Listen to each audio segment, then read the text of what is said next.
Namaste. I welcome you to the second World Youth Conference on Kindness hosted by UNESCO MGIEP. I'm Anokhi Parekh from Mumbai, India, the co-founder of the SEL Lab and a member of the Global Youth Alliance on Kindness. As one of the participants of the last conference, it is my absolute honor to be your host for this conference. Last year, we had 1,000 youth representing 30 countries at the Vigyan Bhavan in New Delhi.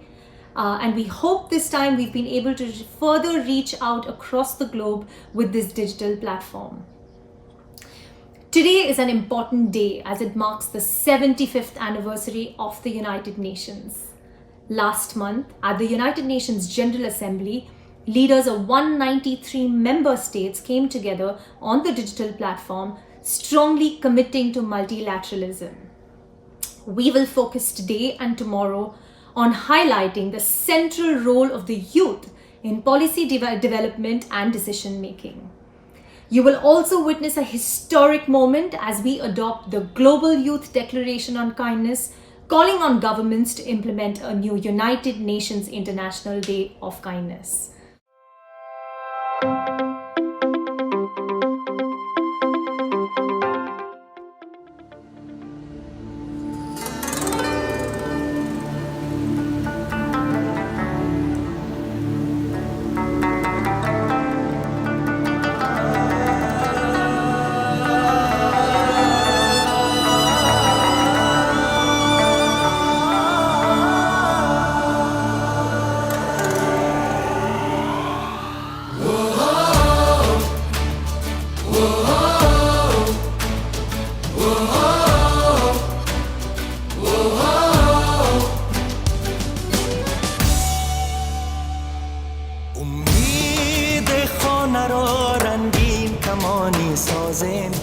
عشق را درون خود یابه نوید تازه را از سر جهانی سازه کینه را از قلب خود رانه مهربان باشیم با هم از دل بخندیم هر دم شادمان باشیم با هم زندگی کنیم در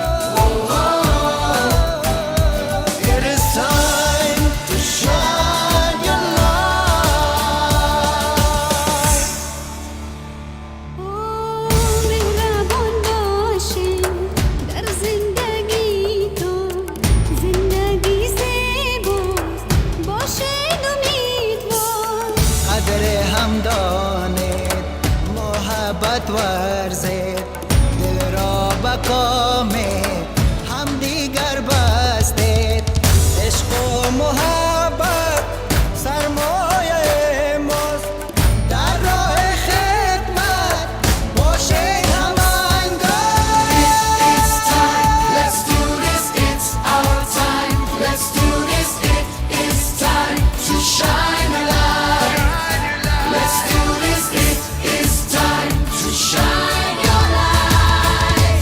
Whoa, whoa,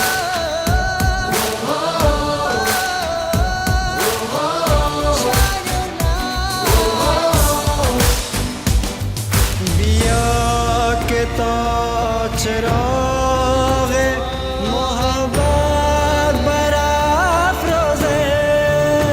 برافرازیم زندگی را با هم آسان بسازیم It's time, let's do this, it's our time Let's do this, it's time to shine a light It is time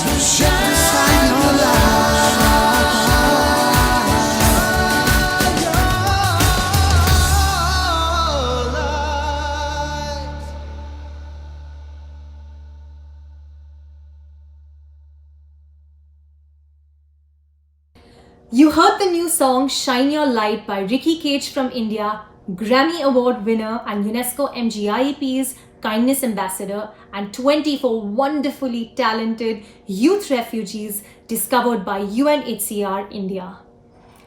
Ricky was the music headliner for the 2019 Kindness concert, and this year we have exciting musical acts from South Africa, Colombia, New Zealand, United Kingdom, and Argentina throughout the conference, and the Kindness concert at the end of the day, organized by Lauren Zander, CEO of Phase Media Canada, official media partner of the conference.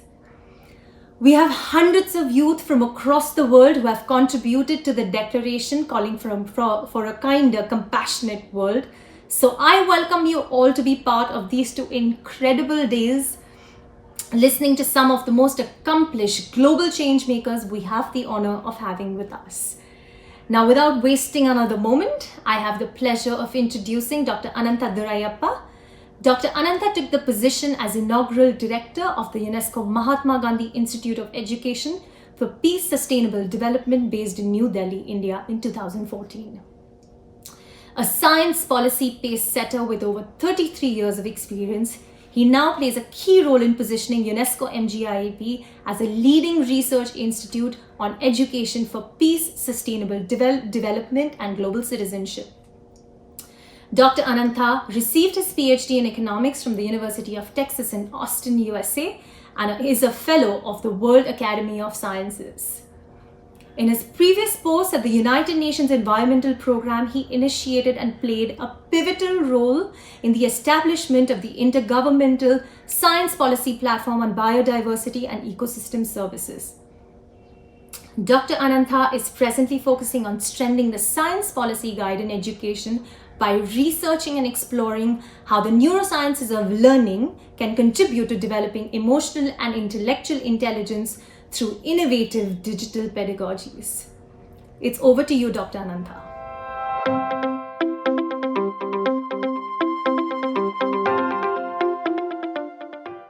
Imagine this day next year. We will be celebrating 657 billion acts of kindness. This is a number that comes from the 1.8 billion youth that we have today globally, each performing an act of kindness for each of the day for the 365 days. That's a really large number. It's actually mind-blowing. When you think about it, it's a number that can overcome all that hate and the violence that we see today. It will change even the old mindsets which tend to propagate the way that we behave and act today. So the future is in the hands of the young, the 1.8 billion that I just referred to. Grab it and grab it with kindness. Luminaries like Gandhiji have shown us the power of kindness, and so have Nelson Mandela and Martin Luther King.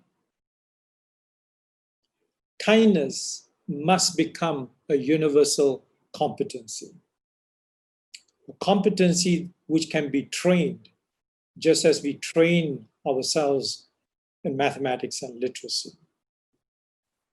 The good news is that kindness makes us feel good. It releases oxytocins, endorphins, the feel-good neurotransmitters. So friends, colleagues, we are neurobiologically wired to be kind. We just need to strengthen it through training. So this brings me to today, where we stand before the Second World Youth Conference on Kindness. In an unprecedented times of the COVID-19, who could have imagined this last year, that we would be living in a world as we see today? I see two key messages emerging from this COVID-19 that we must grasp with our hands. The first, The virus has shown us that we are all one. It does not discriminate based on color, race, gender, nationality, rich or poor. We have one.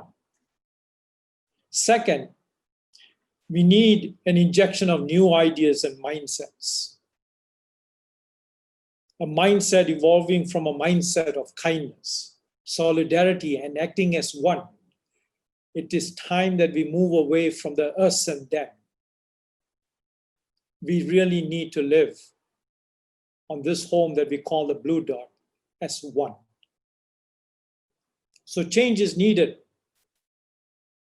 I'm sure you would have heard of this many, many times, previous speeches. But change is needed in the education system, where we need to focus not just on building our intellectual intelligence, and our maths and science, and about knowledge, but our emotional intelligence as well. To be empathetic towards others, to be compassionate towards others, to be even empathetic towards ourselves, to be kind to ourselves is the first order of the day. Economic systems need to change. We need to have economic systems which are equitable, which looks at a fair and justice as part of the distribution. We live on a finite planet with finite resources, and we must learn how to share with each other, and kindness is the root of that sharing. Health systems must be a human right, not just from a legal perspective, but from a moral imperative. And that's a very important distinction we must make. And ecological systems as living entities, not just as resource-based, but as a living entity that we are part of and that we need to live with. And the virus has shown us this. I would like to say in a very eloquent way, but in a way, it really brings us down. It has humbled us. And it tells us that we need to work as one. And I'll keep repeating that message. We must act as one. So friends, we need a kind and compassionate world. And all else, the economic systems, the changes that we talked about, will fall in place, as economists will say, positive externalities. So we started this journey a year ago with the first World Youth Conference on Kindness, where we all gathered in New Delhi, and to celebrate the 150th anniversary of the Mahatma on the theme Vasudev Kutumbakam, the world is one family. We need to go beyond rhetoric. We need to go beyond saying this on one particular day, but it becomes a mantra that we cite on a daily basis. The world is one family. The conference issued the New Delhi Declaration on Kindness for the Sustainable Development Goals and created the Global Youth Alliance for Kindness. Again, I see the change coming from the youth, from you who have gathered here. This year, the Second Kindness Conference has two objectives over 2 days. The first, we talk about and celebrate the UN 75th birthday and discuss about new mindsets, new changes, how the UN has to reform itself as an organization of kindness. And I look forward to the outcomes of that particular dialogue, especially with the intergenerational dialogue and where the views of the young versus the older can be compared and contrasted. And I hope that they're synergistic with each other. And the second day, we talk about a way to declare a UN Day of Kindness. But I hope it will not be a day for speeches and rhetoric as we do today, but it's a day of reflection on how well have we done or not done. And remember, our benchmark would be 657 billion acts of kindness. That is the minimum that we must aim for. And that is the challenge that I throw to the youth of today. Mobilize and act. And I'm proud to say that UNESCO MGIEP will launch its CIT course, which is Compassionate Integrity Training. It's a course to train the brain to be kind. It doesn't come, although we are neurobiologically wired, it does not come automatically. And especially in the system that we live today, in the world we live today, we have to train. And the CIT attempts to do that. And I hope you will sign up and register for that course. A final word of appreciation, my sincere gratitude to the youth and all the partners for their support. Too many to name, but my sincere gratitude. Thanking the viewers who are taking the time to participate over these 2 days. And last but not least, let me leave by saying, be kind without any expectations for yourself, but because it is you and that it's a constitutive element of yourself to be kind. It makes you human and it makes us human. Thank you very much. As Dr. Anantha mentioned, it's truly shocking and distressing to note that millions of school children and university students have been severely affected by shutdowns, and the rapid rush to online learning is not an effective or equitable replacement. Thank you, Dr. Anantha. As always, we've learned something new from you. I now have the pleasure of introducing Stefania Giannini, who was appointed Assistant Director General for Education in May 2018, becoming the top United Nations official in the field of education. In this position, she provides strategic vision and leadership for UNESCO's education sector in coordinating and monitoring the implementation of Education 2030 agenda encapsulated in Sustainable Development Goal 4. With a PhD in humanities, Ms. Giannini became Professor of Linguistics in 1992 and served as rector of the University for Foreigners of Perugia, being one of the first female rectors and the youngest at that time in Italy. She has served as Senator of the Republic of Italy and Minister of Education, Universities and Research. We welcome you to the conference. It's over to you.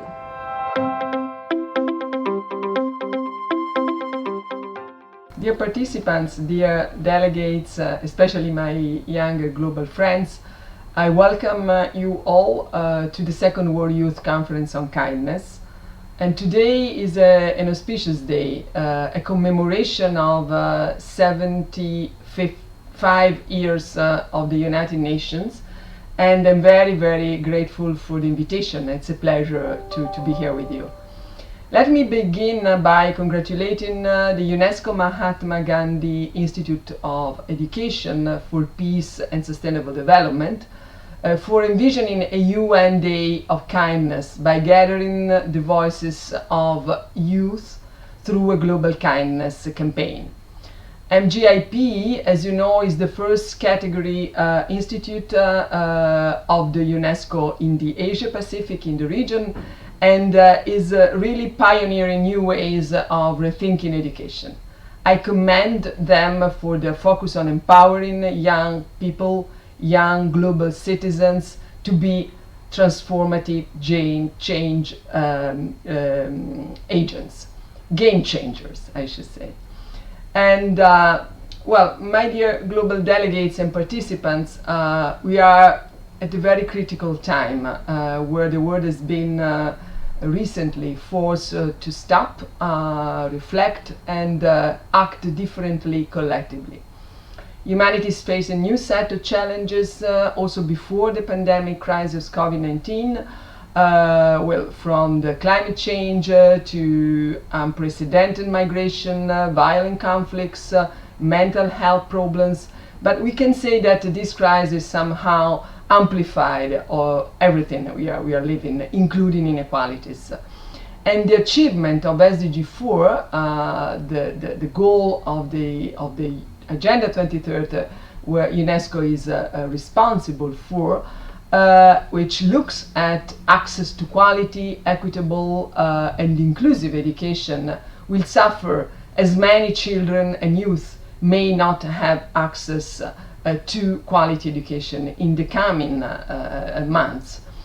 And your role as game changers, your vision and implementation of such solutions will therefore be critical in tiding over this crisis. Well, I think that more than ever, more collaboration, a stronger partnership, a stronger multilateralism is something that we really very much need today. And it's through a stronger multilateralism that this crisis can really be overcome, and all the many divides and challenges of achieving SDG 4 can be addressed effectively. This is why, more than ever, we need ancient words like empathy, kindness, non-violence, collaboration, and everything which is around acting and thinking together. Well, education in this big picture must be a big part of the solution. And it's very much about educating young people on the importance of critical thinking, on the importance of reasoning, experimenting new solutions, and going beyond boundaries, and being able to question and transform structural injustice and inequalities all over the world. We need people who care, to summarize, and we need especially young people who care. On the occasion of this important commemoration of the 75 years of the United Nations, I pledge my support to a global youth declaration on kindness, calling on governments to create a new United Nations International Day of Kindness. I thank you all very much. Thank you, Ms. Giannini. Your words show your devotion towards building inclusive and equal societies by promoting education as a fundamental human right. Such important points there on the role of youth and the role of education in transforming the world that we're living in today. Thank you for the inspiring, empowering words.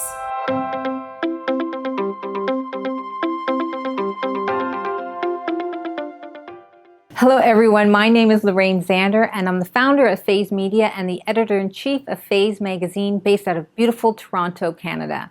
We are the global media partner for UNESCO MGIEP and this World Youth Conference on Kindness. For over 20 years, we have worked with young change makers like you that have created positive change in their communities and around the world.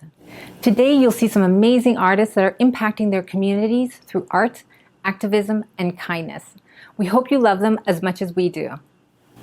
You might not know them by name, but you've definitely seen them dance. Maybe at J.Lo Super Bowl halftime show earlier this year, or during Rihanna's Savage X Fenty fashion show. Choreographed by Paris Gobel herself, all the way from New Zealand, this is Request. Hi, we are Request Dance Crew, and we're here supporting World Youth Kindness. 5, 4, 3, 2, 1, watch me. Level up, level up, level up, level up, level up, level up, level up, level up, level up, level up. All this on me so yummy, all this sauce so yummy. Know you want this yummy, yummy all in your tummy. Level up, level up, level up, level up, level up, level up, level up, level up, level up, level up. All this on me so yummy, all this sauce so yummy. Know you want this yummy, yummy all in your tummy. Hi everyone, today we're going to be talking about the topic of kindness. This is something that I feel like we don't talk enough about, and especially with this year, with everything that's going on with the pandemic, I feel like kindness is especially needed. And yeah, so girls, what does kindness mean to you guys? Leah? Kindness to me means treating people how you want to be treated. Just going off of that, I'd say just keeping into thought that we never really know what other people are going through in their own walks of life, so keeping that in mind and knowing that a smile and a compliment can go a long way. And also just finishing off, kindness to me also means just being able to spread that bit of positivity and happiness and sharing that with others, because like I was saying, you know what everyone's going through, and just making the world a better place. And yeah. And at the end of the day, kindness is always remembered the most. So no matter who you've interacted with and what situations you've been in, at the end of the day, kindness is always remembered the most. Look how she doing that thing. Boom, bam, feeling the drum. Boom, bam, bass in the tongue. Boom, bam, shake it like that, shake it boom. Look how she doing that thing. Boom, bam, feeling the drum. Boom, bam, bass in the tongue. Boom, bam, shake it like that, shake it boom.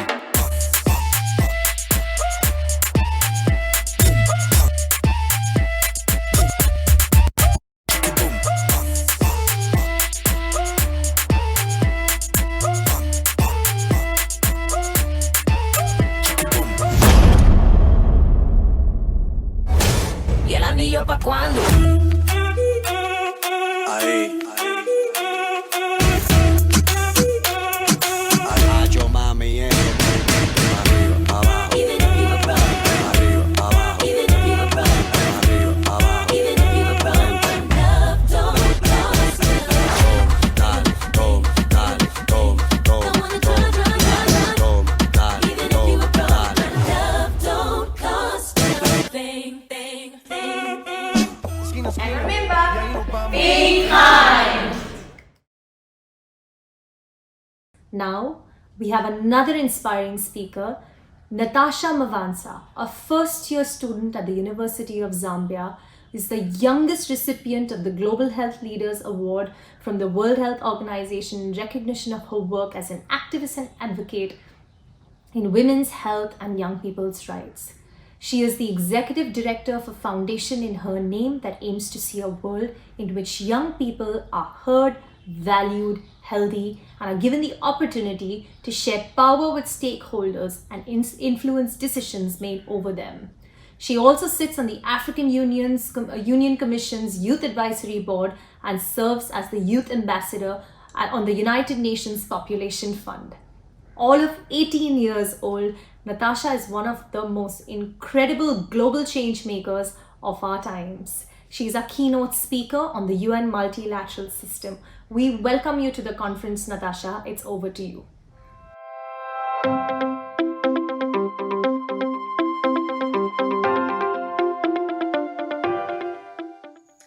It is such an honor and a delight to be able to join the rest of the world as we commemorate the 75th United Nations Day. And today we look back on how far the United Nations has come with all the work that it does in various nations and communities, as well as how much more it can do. My name is Natasha Mwansa. I am the founder and executive director of the Natasha Mwansa Foundation, and I am a 19-year-old Zambian who is very passionate about young people, women and girls, and health. We are living in a time where the world has been hit by a global pandemic, and it has put a halt to life as we usually knew it. Now, this has shown us something very, very vital. Our health is the most important commodity that we can actually hold and take treasure in. One unhealthy nation can cause the whole world to go into lockdown, and that has been proven in this time.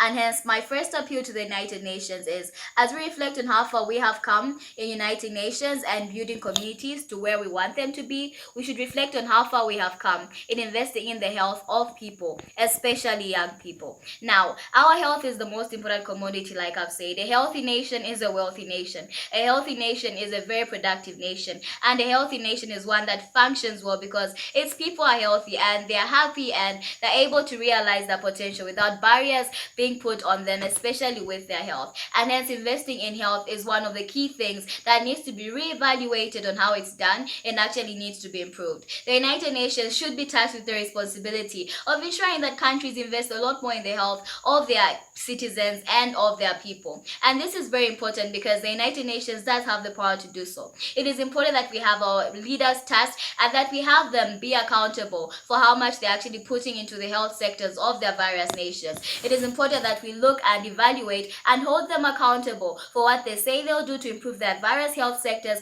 as well as the actual priorities in the health budget. For instance, we have countries that if we properly analyze and look into, they probably allocate less than 1% of the overall national budget towards adolescent health. Now, this is a very, very dangerous path to take because that means that the most important individuals in a society are receiving the least attention, and that can only lead to disaster and more havoc, and definitely more lockdowns is something that we look forward to if that continues as a culture. And hence, the investment in health of individuals individuals, especially young people, with regards to adolescent health and everything to do with young people is vital, especially for their development. Now, when we talk about health, we've also seen how it's had a toll and an effect on economic activities, on social activities, on political activities, on so many activities that we couldn't even mention. And that shows us just how important and how related health and development are. And this brings me to my next point. The development of any nation lies in just how healthy the people are, as well as just how productive they can be. And this productivity will not be realized nor unleashed if people do not know what their potential is, especially young people. And hence it is vital to invest in the potential unleashing and discovery of young people in every nation. And the United Nations needs to be a key partner and supporter of this particular task. And this cannot be achieved if we do not look at important sectors such as the education sector. Another sector that has really been affected by the pandemic. We have seen education take a shift and a change in how we were accessing it before and how we were looking at it before, but now this is an appeal that we cannot deny. The education sector needs serious reevaluation and reshaping if it is to achieve its goal, which is to help every person that goes through it attain and unleash and discover their potential. And hence the direct investment in reshaping and redesigning the health systems of every nation needs to be looked at and needs to be at the core of the work that the United Nations wants to do in the years to come. Without a proper education system, people will not discover their potential. And if people do not discover their potential, they cannot contribute meaningfully to the development of their nations. And hence we need to invest in the education of individuals. And this also goes to development as a whole. People will not be able to bring development if they do not have the necessary skills to do so, if they do not have the necessary knowledge to do so, the resources to do so, and basically everything that is needed to do so. And hence the development of every nation lies in just how well vested, firstly, their health is and how well invested in their education is. And these are two priorities that the United Nations needs to look into in the years to come.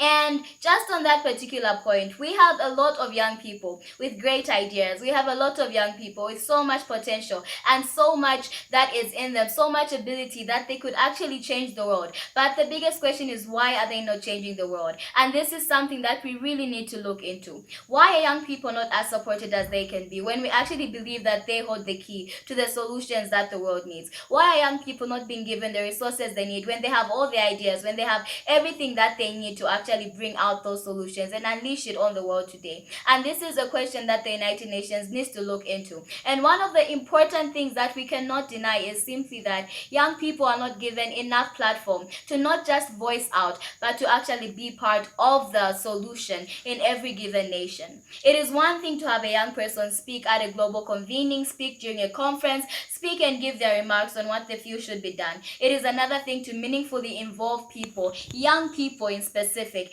in decision-making processes and systems for their voices to not just be heard but acted upon. And hence my appeal to the United Nations is this: let's have more young people sitting on decision-making bodies as well on the United Nations. If we are to reimagine what the United Nations is supposed to look like as young people, we definitely would want to take over. But then it's one thing to want to take over, and it's another to know how to take over. It's one thing to want to change a system, and it's another thing to actually know what the system looks like and what exactly we want to change about it. And this can only be achieved if young people are not just looked at as beneficiaries, or young people are not just looked at as that energy that, you know, makes a room light up when they give a speech. But then if they're looked at as partners, as people who actually have the potential to change the whole system and make it better for the whole world. And hence my appeal is that young people should be involved in decision making at all different places, paces, as well as segments of the United Nations in general. Because the United Nations is there to serve us as a people, and we make the largest majority. And hence let young people be there. If we're planning a project, young people should be in the planning. If we're implementing a project, young people should be in the implementing. If we are carrying out a project, evaluating a project, young people should be at the center, at the core,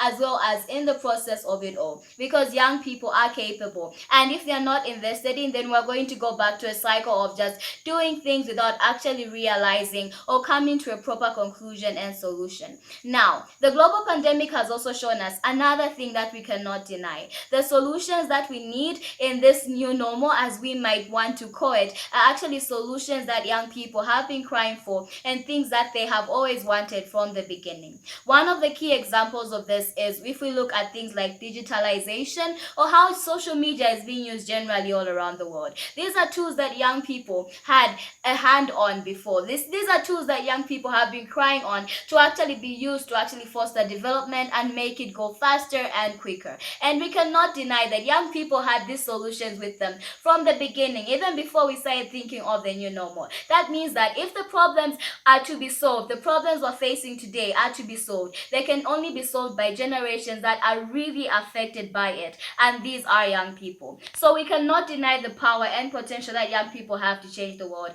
and we shouldn't stop them, and we should allow them and give them platform to not just speak out, but to actually be involved in these systems. But it is one thing to be involved, like I've mentioned, and it is another thing to actually know how to do so. If we look at the United Nations in years to come, one thing we should always ask ourselves is, if the leaders that are being shaped for the United Nations, those that are coming up and those that are going to be the next United Nations Secretary General, the next United Nations Executive Directors, the next United Nations Secretaries, and various positions that they hold, if young people are to take up those positions today, how well vested have they been by those who are in those positions today already? What I mean is, how much have they actually imparted in us? How much have they invested in us to be able to run those institutions now and in years to come? And that is something that we need to reflect on. Beyond just involving young people in platforms such as conferences and hearing their voices, beyond just having intergenerational dialogues, beyond just asking us what the problem is and coming up with the solutions, we need to look at how exactly these generations can actually work together to build a better United Nations. It is beyond that. It has to go to a place where it's intergenerational mentorship. It has to come to a place where we don't have to go through what our leaders have gone through. We don't have to go through what our leaders had gone through even when they were young. They can share those experiences. They can share those lessons. They can share so much more with us that we can be better leaders of these institutions today and forever. So it is beyond that. It has to come to a place where we have intergenerational mentorship, where young people can share their ideas and what they believe are the solutions to the world's problems, and where those that are ahead of us can share their experiences, their lessons, and they can even train us in knowledge and skills that we need to build on what they have already established. And this is not just going to be seen in our various nations, but the United Nations as a whole. We need to come to a place where we reflect and think of what sort of leaders we want to see the United Nations having in years to come, and what sort of leaders they are today, and how that can be built on by us who are the upcoming leaders of the United Nations. And that can only be achieved if young people are seen as partners, and if they are meaningfully involved, and if their voices are not just heard but acted on, and not just by other people but young people themselves. And this is why young people need to be invested in so much so that they can be at the core of decision making, and not just at the core but can actually be part of the decision making as a whole. And this truly, again, I emphasize, will only be achieved when young people are seen as partners of the United Nations and in various nations that we come from. And another key point that we need to look at talking about leadership is accountability. There are various leaders that represent their people on various platforms on the United Nations, and this is very vital. However, they do need to be held accountable because they are acting as representatives of different people around the world, and hence every decision they make, every promise that they make, everything they sign to has to be held accountable. And they have to be held accountable for the progress they've made, for the work that they've done, and for so much more. And accountability has to be at the center of looking at how to reevaluate and reshape the United Nations in years to come. And accountability not just when it comes to the nations that are part of the United Nations, but with the United Nations themselves. We have various platforms where young people, for instance, come and create call to actions. We create different declarations. We have all these solutions, and we convene and we speak and voice out in so many different ways. And the United Nations has a huge role to play in actually implementing all that we believe needs to be done. And if they are not held accountable, then we'll continue in years to come we'll continue with just having people or young people seen and not really heard, because to truly be heard, it needs to be acted on. And hence there needs to be a proper system put in place by the United Nations to not just hold leaders of various nations accountable, but the United Nations themselves accountable as well. And not only that, accountability also falls on the part of every young person as well. And if we are not able to be held accountable and why we cannot hold you accountable, then that also becomes a problem. And even beyond that, it is beyond dependency on what the United Nations has to do. It is about what every individual can do. The global pandemic has shown us and taught us one thing. Individual actions are what leads to big solutions to the world's problems that we see and face today. And with every action that every young person takes, what is needed the most is support. And this is another appeal to the United Nations. Let's support young people in all that they do. Let's add value to young people in all that they do. And let's ensure that young people are not just seen, they're not just heard, but that everything they do is acted upon, because their actions are just as important as anyone else's actions. It is our actions today that determine the future and how exactly we're going to shape it. And hence support. Support individuals at society level, at community level, at every level that we can think of, especially young people, because we cannot deny that we're living in a generation where young people are not just going to sit around and do nothing. They are acting, they are putting everything they can to actually make sure that they can attain the goals that they want to. And if they are not supported, if they are not invested in, if they are not given the resources to be able to accomplish all these goals that they have in mind, then we're going to lose out on a lot as the world at large. And hence invest and support young people in all that they do. I would love to conclude by simply saying we cannot live in a world and expect to actually hope for a brighter future if we do not work or walk in love. Love is supposed to be at the core of everything that they do. And we ought to be kind to each other. We ought to live in peace. We ought to make sure that in as much as we're looking out for ourselves, we look out for our neighbor. And that is something that we cannot deny is the glue that the world probably will be missing on if they do not walk in love. And hence I would like to appeal to everyone that's listening to this, especially the United Nations. Push for the agenda of love. Ensure that each one of us can walk in love, because when we love each other, we will work together towards building a better future, not just for the United Nations, but for our nations at large. So let's be united. Let's continue to walk in peace and work in peace. And most of all, let's continue to work in love and put young people at the center of it all. Not just on paper, not just in theory, but practically by involving them in the systems and allowing them to reshape it for the world that we want to see. Young people should not fight to change a system and then grow up to fight to join the system that they've been trying to fight. That should not be what we should be looking forward to. Young people should be able to create the change that they want to see, so that tomorrow we'll have a system that works for everyone, us included, and all those around us. So this is what we need to do to work towards a better United Nations, to work towards a better world. Let's involve young people now to solve the problems that we have now and the problems that are to come. And let's work towards reshaping every system, working in love and walking in love, in unity and in peace, knowing that solutions lie with every individual, especially young people. Thank you. That was the most breathtaking speech I've heard, all of 18 years old. Natasha is one of the most inspiring change makers our generation has seen. Her goal to voice the voiceless and equip them to realize that they too ought to be heard inspires us all.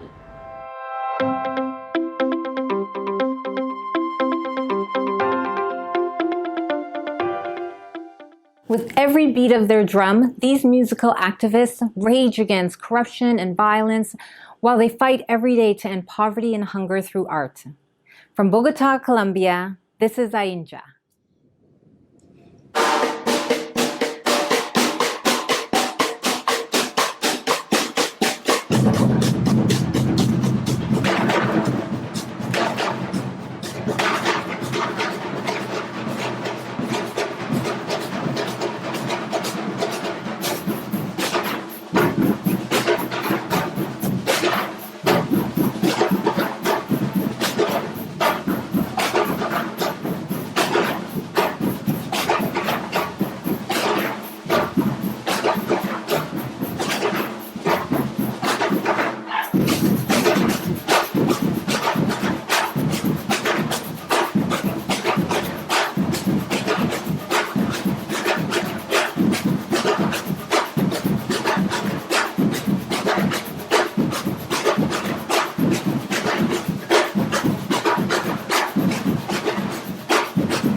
Our country is a playground for corruption, iniquity, and therefore violence.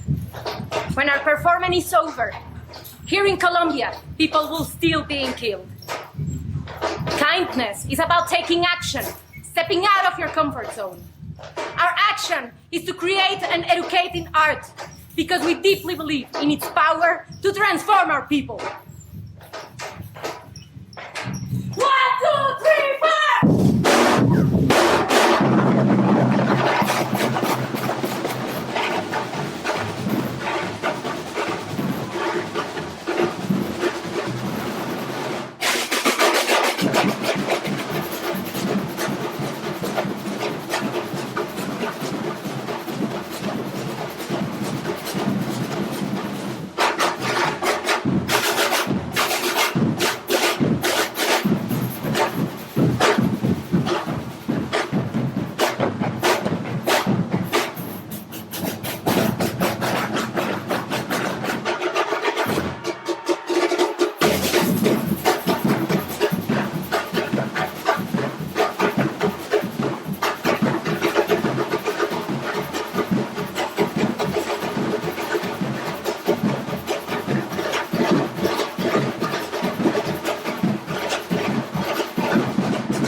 We must stop believing that memory is a privilege and start fighting for it as a right.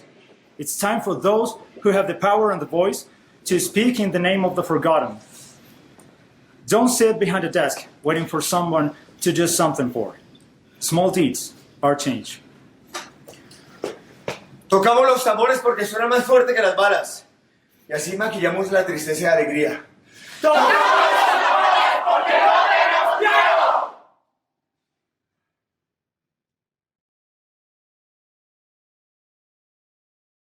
Today is the 75th year of the United Nations. To mark this occasion, we have a high-level panel on youth and UN multilateralism, inviting views from global youth leaders and policymakers towards advancing the goals of the United Nations through the transformative force of empathy, compassion, and kindness. Our moderator for today is Anshul Tiwari. Anshul is the founder of Youth Ki Awaaz, which is India and South Asia's largest media platform, online and offline, for young people to speak up, take action, and create an impact.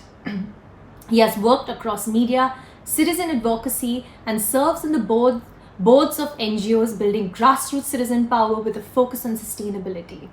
Anshul, who is also an Ashoka Fellow for Social Entrepreneurship, has been named Young Innovator by the United Nations ITU in 2012 and is a Forbes 30 Under 30 media influencer. Anshul, we are in your hands for the panel.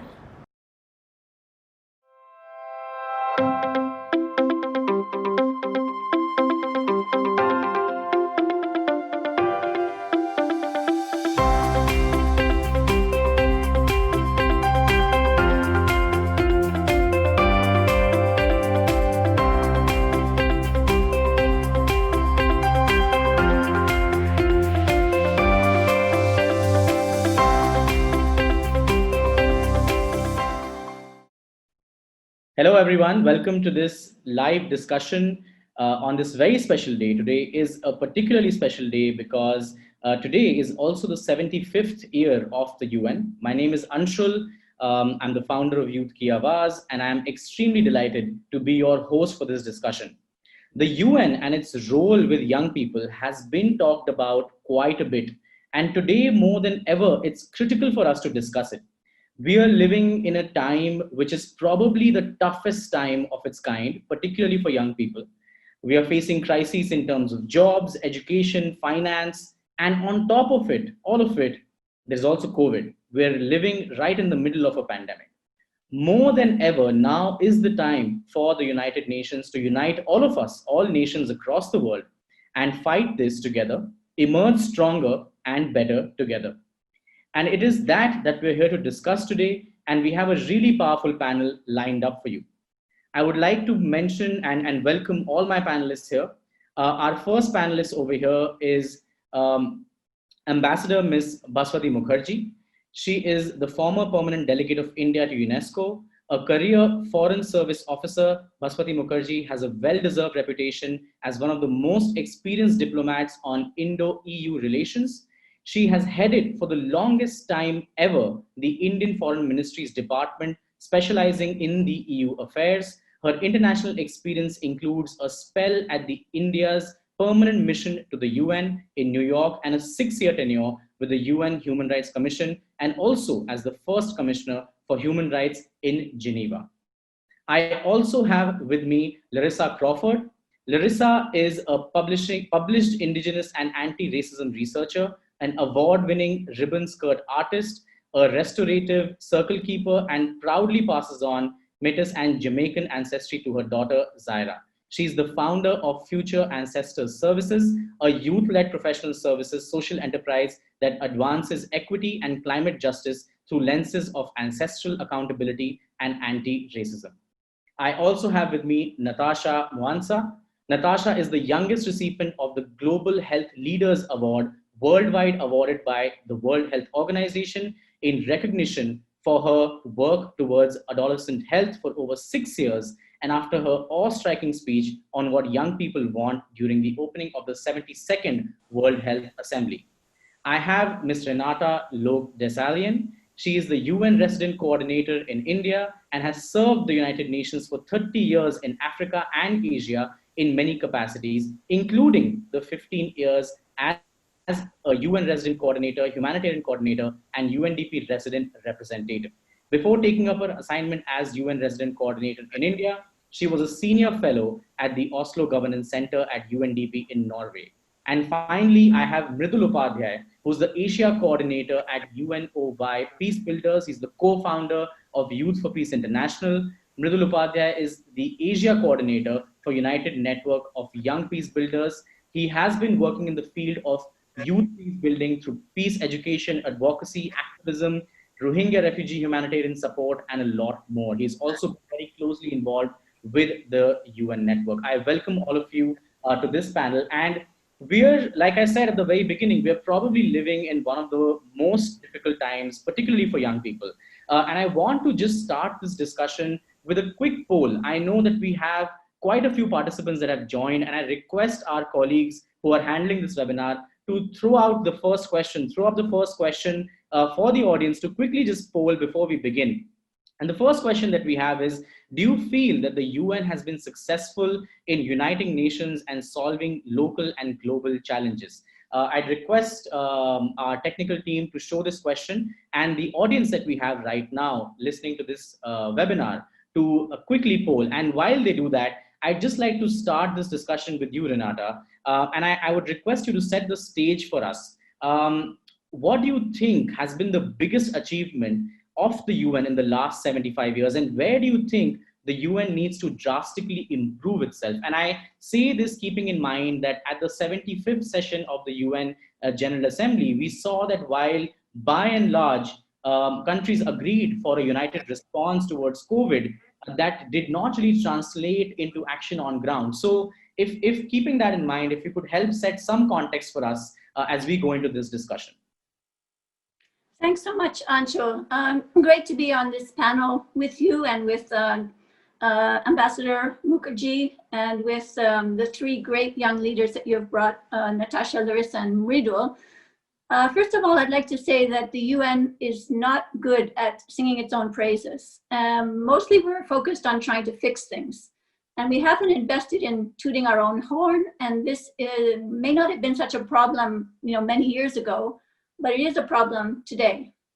Because multilateralism is taking such a big hit these days, and because this program is going to be aired on the 75th birthday of the UN, I'd like to take a few moments to really look at, what is the UN anyway?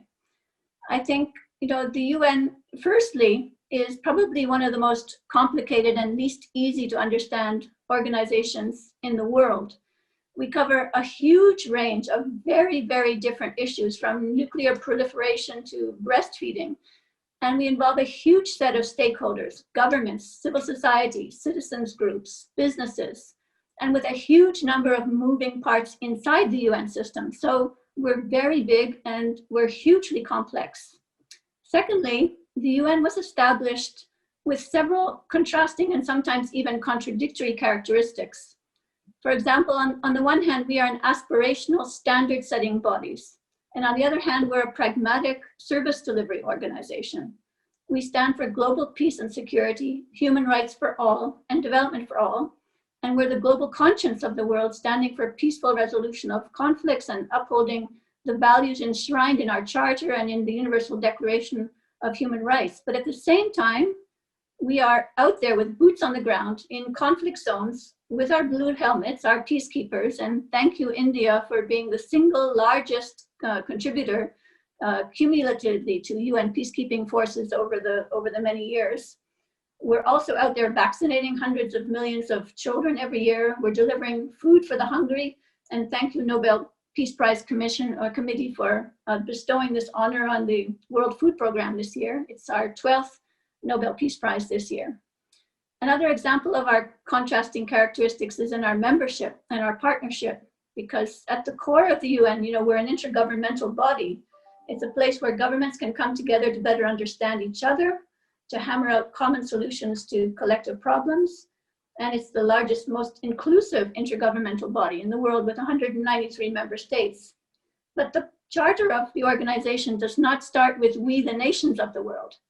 No, it starts with we, the people of the world. So in addition to working closely with member states, the UN reaches out and invites in actively partners with civil society, academia, NGOs, civil society groups, and with business. So these multiple stakeholders and multiple partners don't always see eye to eye, and they're very different perspectives, often equally valid ones that are working and nudging and pushing at the UN all the time. So depending on where the wind is blowing, people get frustrated, and obviously they aim their frustration somewhere, and the UN is a nice target to take aim at. And thirdly, the UN has been given a huge number of crucially important mandates and issues to work on, but without the needed funding. And so in order to meet people's expectations, without the needed funding, it's a very, very tall task. This leads also to frustrations. And it's because of these and other dimensions that the UN, I always say, is both at the same time ahead of its time and behind the times. And I also like to quote this lovely quotation that the UN is one of those organizations that tends to get caught in the crossfire between uncritical lovers and unloving critics. But we all know that despite all its flaws, it is unique and it's essential. And as many people have said, if the UN didn't exist today, we'd have to create it. So with this kind of background, what are some of the big successes of the UN? Since it's our birthday, our 75th birthday, allow me to give you very quickly 10 big ones. First is that we've delivered on the promise to the world that there would not be a third world war. Interstate conflicts have declined significantly. This is not the same with respect to regional and intrastate conflicts, which have risen, but there has been no third world war, and the UN was a big part of that. Second, the UN has elaborated a robust and comprehensive body of international human rights law. In addition to the Universal Declaration of Human Rights and its 2 covenants, some 80 treaties and declarations have been signed by member states around the world that really set today the global standard for global conduct. And this is something I think the human race can collectively feel very proud of. Third, decolonization. the UN pushed for and oversaw the decolonization process in many parts of the world. And while this took place mostly a long time ago, it's still not negligible. Fourth, as the world globalizes, the UN established countless global standards and protocols to keep people safe and to facilitate exchanges between people and between countries.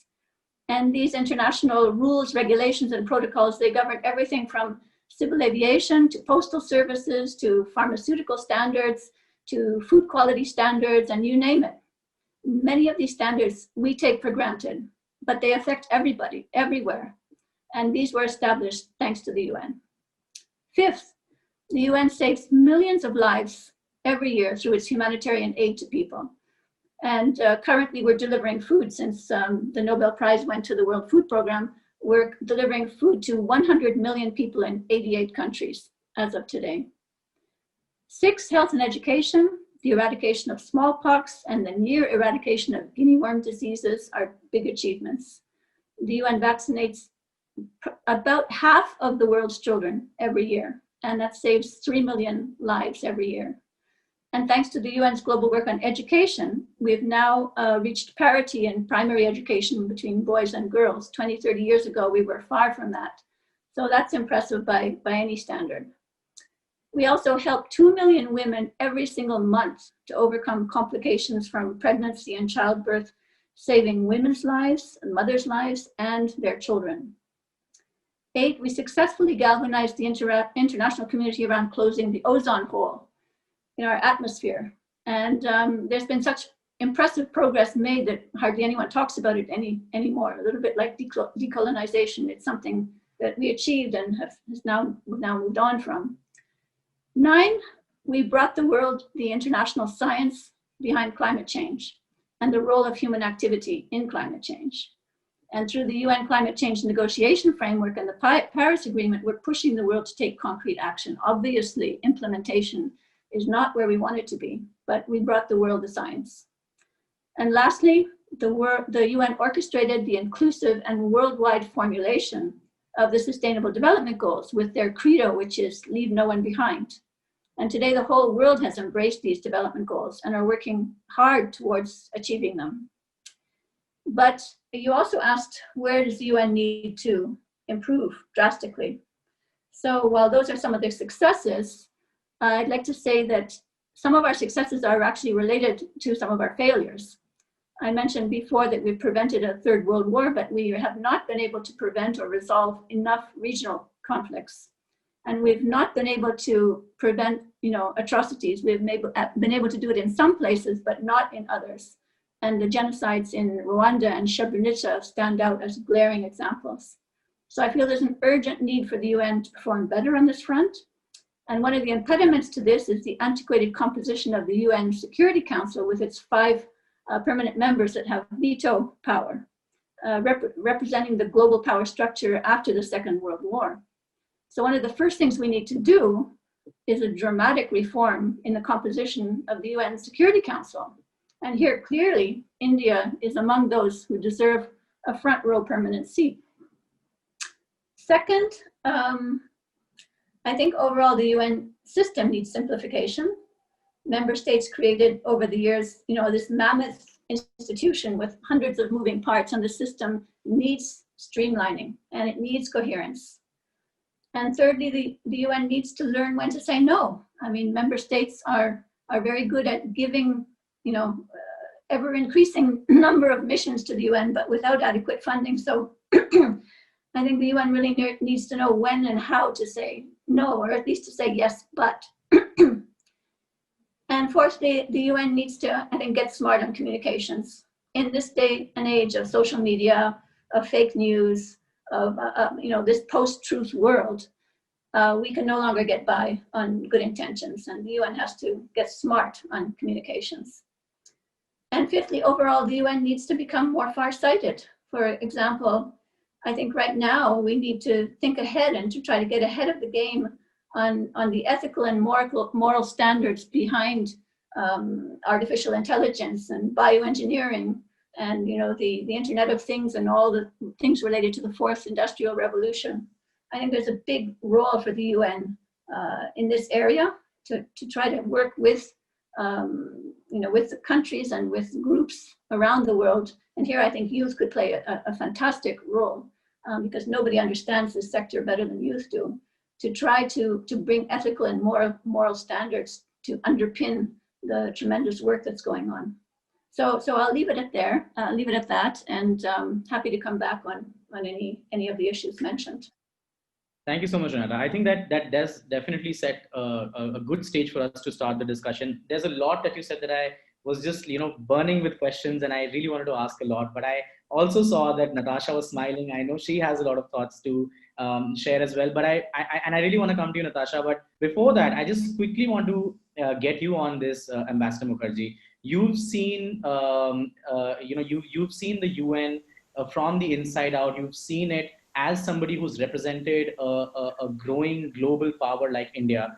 And at the same time, I go back to what I asked in my question, which is that when it came to responding to something like COVID, we may not have seen the most ideal coming together of the meeting of nations.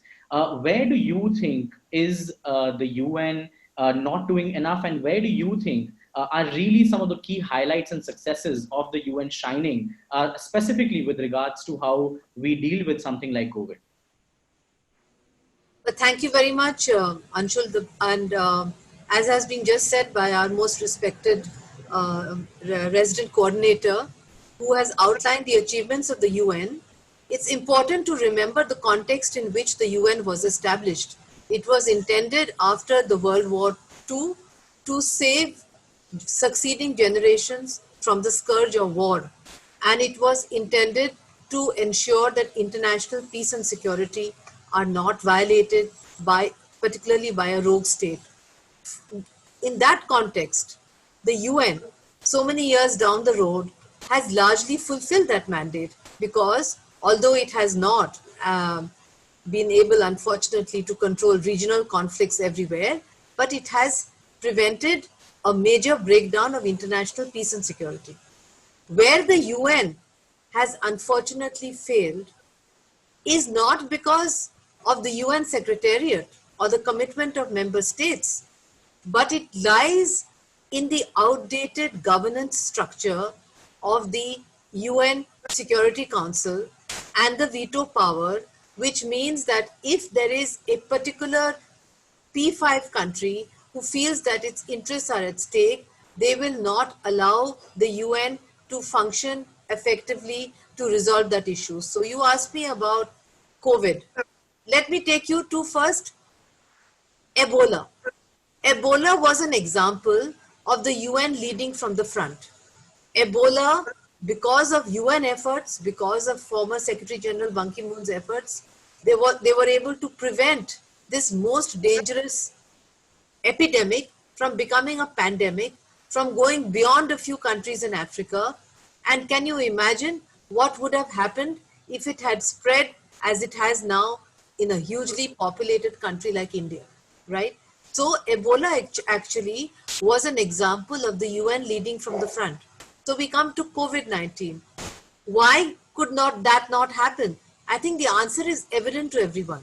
COVID-19, because of the nature of its geographical origin, because of the debate about how it started, because of the mystery surrounding the place of origin where the inhabitants of that country appear to have developed some immunity to this infection, which is causing havoc, for instance, in India, the UN has not been able to lead from the front.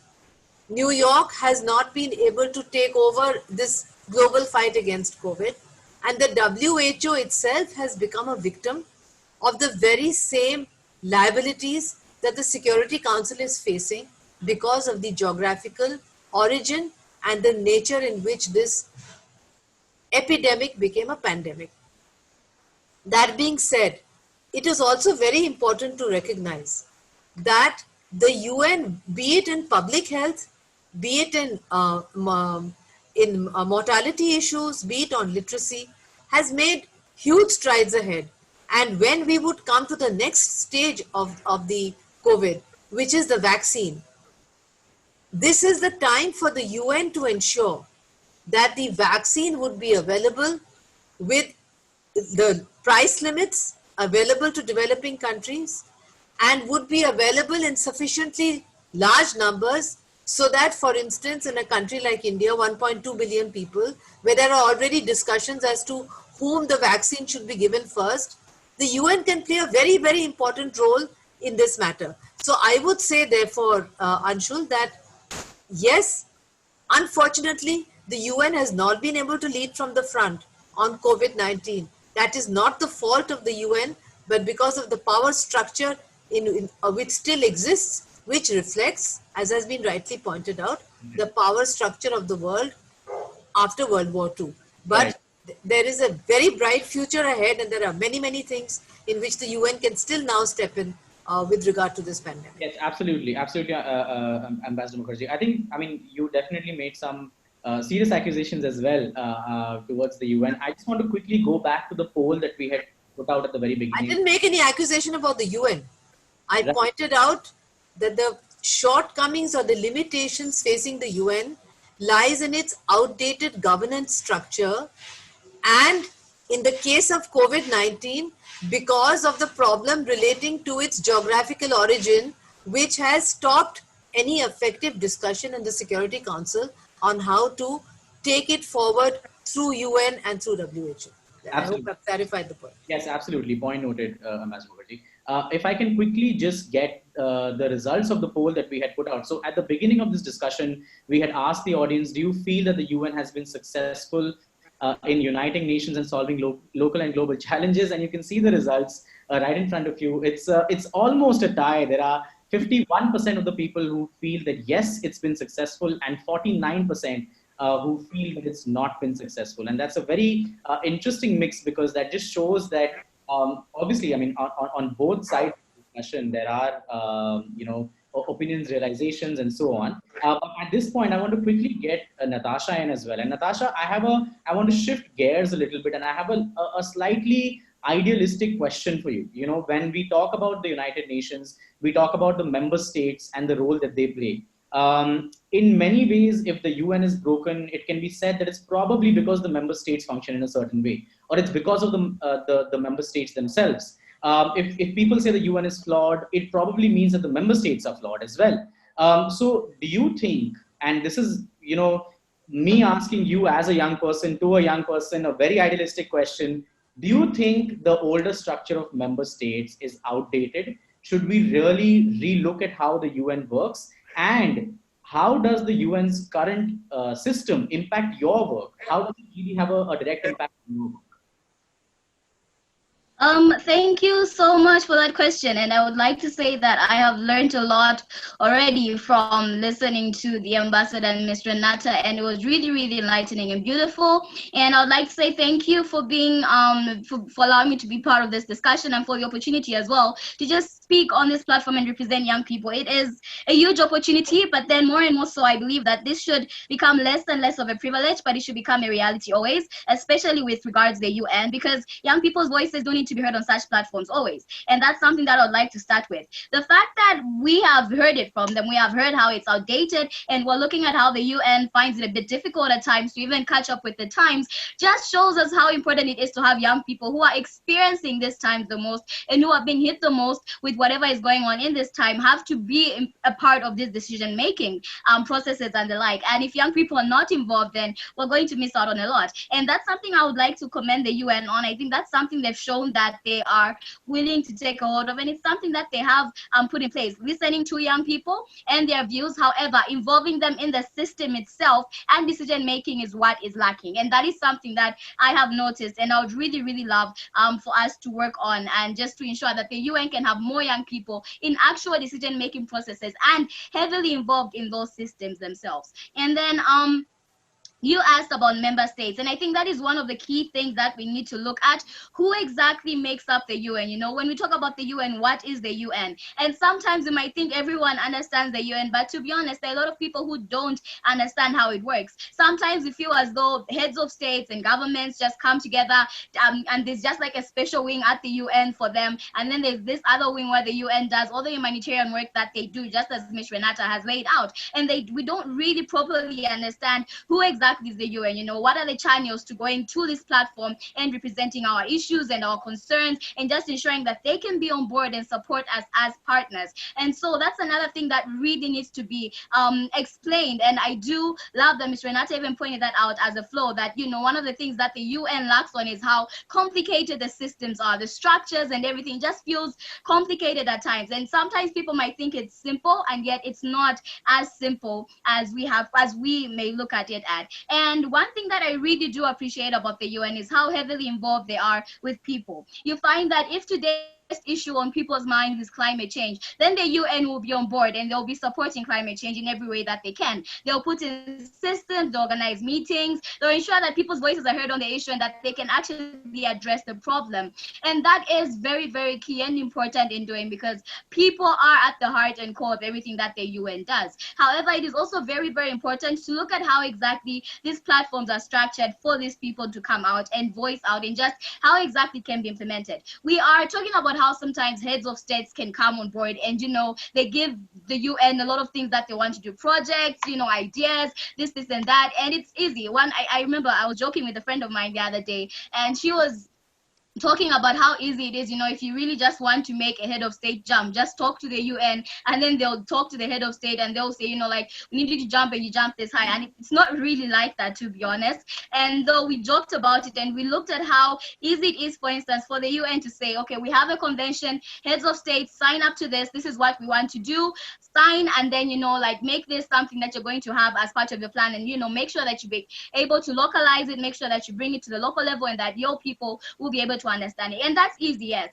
However, having the heads of states implement that plan is another thing that the UN really needs to work on. Holding them accountable is something that really needs to be worked on, because it's one thing to say, yes, we signed to this declaration, and it's another thing to actually make that an actuality or a reality. And we don't really look at how to hold them accountable. Like, what's the going back to them and looking and saying, okay, this was done, so what's the progress? And so I feel like that's something that the UN really should start doing, and it's something that they have the power to do, to just go back and ask them and hold them accountable. You know, you said you do this, but you didn't. And so that's something that we really, really need to work on. However, looking at the system in itself, I think the biggest thing that we really need to look at is, firstly, how can we not just involve young people, because sometimes young people won't really know how to change the system if they don't understand the system. So if we're talking about young people, how do we bring them on board? How do we inform them of what the system is? How do we invest in their understanding, in their abilities, in their skills to make decisions at UN level and in various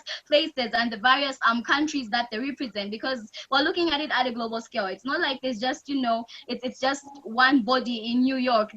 Of course, that is the headquarters, but then it affects the whole world. And so every part of the world needs to be represented, and every young person needs to have a platform with the UN from where they come from. So firstly, honestly, it's informing young people. What is the UN all about? This is the structure and system that is in place. We are looking at how best we can actually address the issues that are happening now, but involving more young people as partners. And then secondly, invest in their skills to be able to do so. And you will realize that the more young people actually involved, the more issues and the more ideas and the more strategies we can implement and actually have on board. And so for me, that's like where the driving concern then comes in. And I just would really just love to ask, like, if that could just be addressed as well. How has the UN actually, of course we do see them involved, but how is the UN even looking at involving more young people heavily in decision-making processes, and not just, you know, on panel discussions or just like, you know, with surveys and the like, but in systems themselves, to be able to voice out and share their views in the coming years to come. And yeah, that's I think one of the biggest things that I would really, really love us to have a conversation about. Yes, thank you so much, Natasha. I just want to quickly jump in and bring in Larissa at this point before I go to Renata, and you know, would love to hear from you on this question that Natasha has asked. But before that, Larissa, you know, the UN does very actively talk about young people. It talks about young people's importance. It talks about young people's voice and the importance of that voice. As Natasha mentioned very articulately, that sometimes it just is very restricted to only listening to young people and may not actually translate into taking action on it. So my question to you is that in a situation like this, what are young people really losing out on, and how can the UN, what can the UN do to really fix this structure? Angela, are you looking at me? I'm looking at Larissa and then you, Renata. Okay. Tase Kiamatin, Larissa Crawford, Dishnu Goshin, Calgary, Niwikan, Pini Fami, Penetangueshin, Pi, Jamaica, Niwikan. Bonjour, bon matin. Je suis de Calgary. Mes ancêtres sont des Métis de Penetangueshin de l'Ontario et des Afro-Caribes de Jamaïque. Hello, good morning, everyone. My name is Larissa Crawford. I'm in Calgary right now, 25 years old. This is my 4-year-old daughter, Zaira, and I just acknowledged that I carry Métis and Jamaican ancestry, and that I pass this on to my daughter. Now I'm going to take some time for my response. I think it's an interesting one to dissect. And I want to precursor my contributions with the fact that I'm not an expert on the UN. And I'm not speaking on behalf of all youth, particularly all Indigenous or Black youth. I don't want to position myself as speaking on behalf of everyone. I'm sitting here and I want to communicate a message, a worldview perspective that's shaped by my communities, my team at Future Ancestor Services, and of my culture. And I want to position my contributions as having value as someone who carries the lived experiences, who carries wisdom and valuable knowledge that's informed by my identities, that's informed by, again, those lived experiences. And Ms. Renata, I thought it was very interesting, the point you made about uncritical lovers and unloving critics. I really like the way you put that, because in thinking about, and some preparation material, I guess, that we got, when older people in government have these battles, the population that they disappoint and defeat are actually young people like us. If you think about it, we have hopes from the UN that it will be able to prevent or at best manage crises like Ebola or COVID-19. So for someone like me and thousands of more young people, how does this create a challenge for you, and what can the UN do to truly create a space and support system for young people? And I think it's really important to keep that futures lens. But I think what's interesting about how this question was phrased comes to this idea that it's all these older people in government and that it's all these battles and that's what's the cause. And as, again, highlighted by Ms. Renata, particularly in your opening piece, you're dealing with heads of state, but you're also dealing with people. And if we look at what these people, what systems these people are operating within, I think a real root cause is to talk about how this isn't really a generational issue of older people having all these individual battles, but that it's more so a symptom. It's a symptom that we are operating within these colonial government institutions, and we hold these pervasive attitudes of racism, of sexism, and that these create significant challenges, especially to Indigenous peoples and youth, regardless of the age of people in political leadership, regardless of how amazing they may be in these systems. We have people over 30 in government holding it down for youth, especially Black and Indigenous youth. In Canada, Selena Caesar Chavanez, Jody Wilson-Raybould, search them up. I'll share their names in the chat. They're politicians in Canada, and they were ultimately forced out of office because of what they stood for and who they are. They held the battles we needed for them to fight, but it was the systems and the colonial governments that they were operating within, that they were forced to operate within, systems that privilege one kind of cultural worldview, one kind of knowledge, one kind of credential. And even when some meet all of those credentials and requirements, these politicians may not align with the privileged skin colors or genders in the very permanent and bridgeable ways that they're seen to not meeting these criteria. And these systems not only fail them, but they in turn fail us. These people that are advocating for youth aren't able to operate effectively and to the scope that they should, to the impact that they should, because of the way so many of these governments are structured. And so I really want to just highlight that it's very much a systems issue, and to not focus too much on these individual battles to really name that system. And Natasha, you mentioned accountability, and I think that's one of the biggest faults that I see, or the biggest opportunities to grow as we think about moving forward, is this piece of accountability, and accountability to, again, these systemic issues. And challenges being named by youth globally. These reflect the systemic issues. In researching and preparing for this, one of my team members brought forward a really interesting post, and actually I'm gonna share my screen. I'll share the blog post that I'm speaking to. And I want to talk about the issue that these are systemic challenges, and that these systemic challenges are really the most significant challenges we face when we're thinking of how we respond to COVID, how we engage with the UN, how we're able to support and advocate for our communities. So this report, the experiences and challenges of the Tripura indigenous youth in Chittagong Hill Tracts, Bangladesh during COVID-19, was written in partnership with the UN Global Indigenous Youth Caucus and the Harvard Medical School COVID-19 response. And they identified a lot of systemic issues that are preventing them from being able to respond effectively and safely to COVID-19. In particular, one story with regards to a young indigenous woman, Miss Martina Tripura. I want to highlight this paragraph. Due to the sudden occurrence of COVID, these people cannot physically be with their families. Her entire community is facing many difficulties, including a food crisis, lack of access in medical services, impaired economic development, and fear of COVID-19 transmission. So here we're talking, and what this report, what this engagement found was that it's really the systemic issues, results of being left out, not included by governments, by resource allocation decision-making, by political leadership.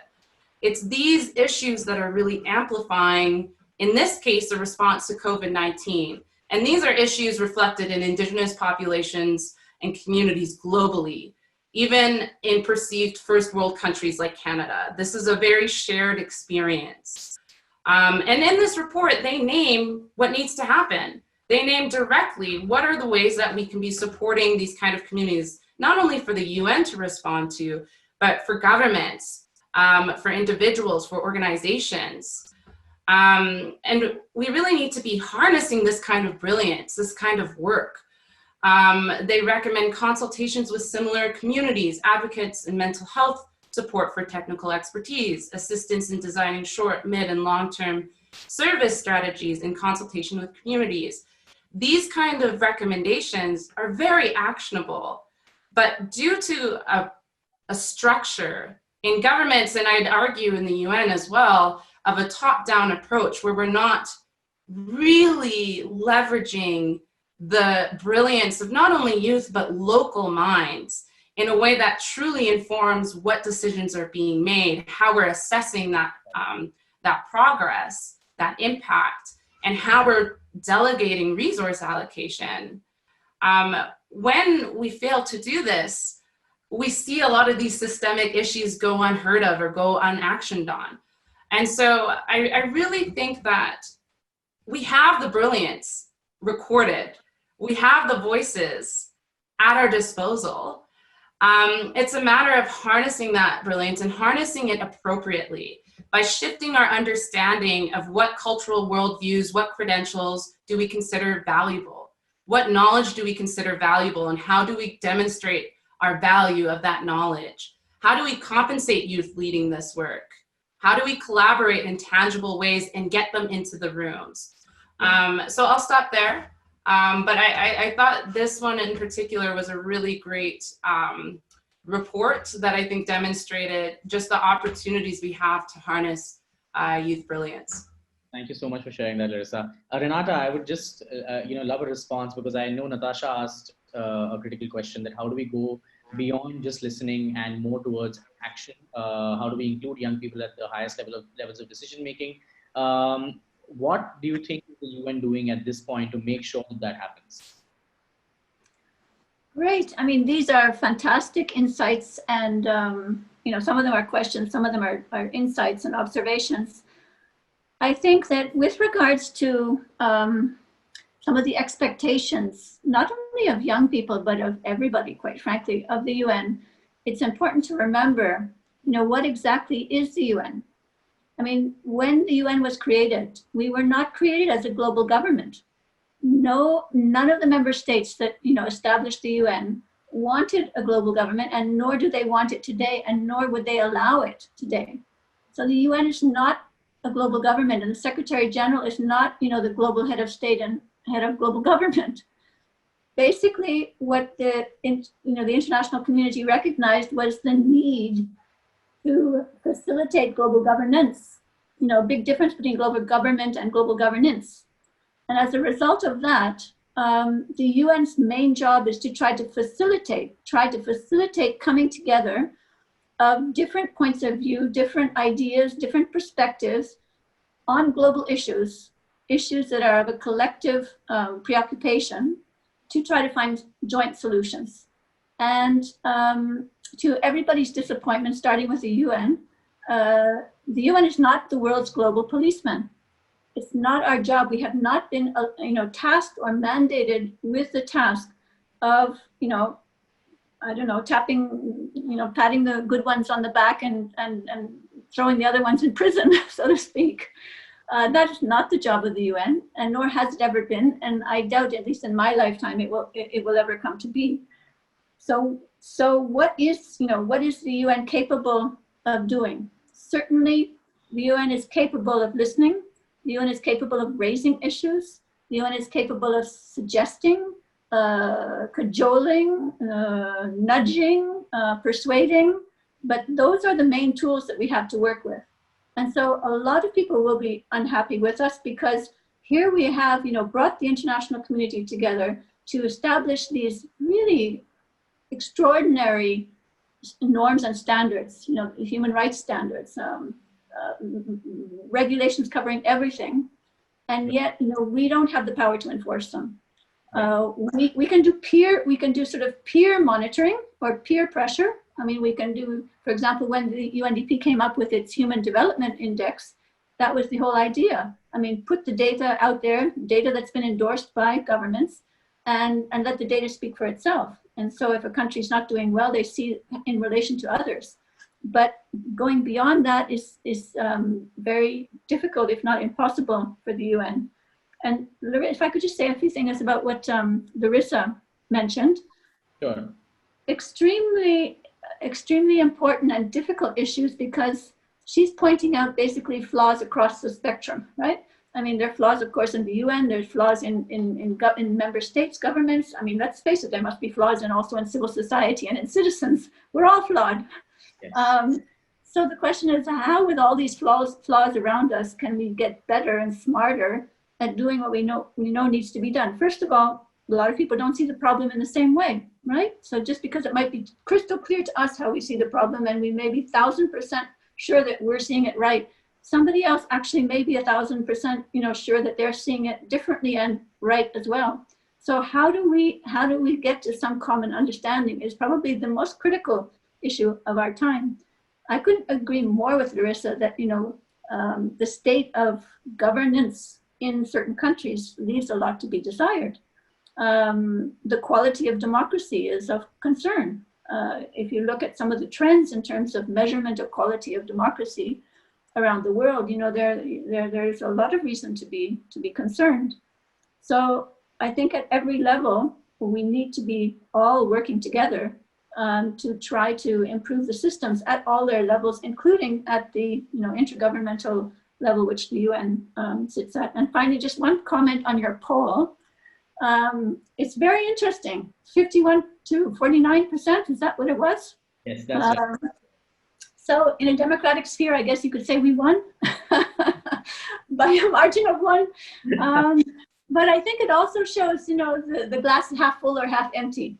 And And I think, the UN would be the first to admit, that the challenges that the world is facing are extraordinary right now, even existential, if you think about climate change.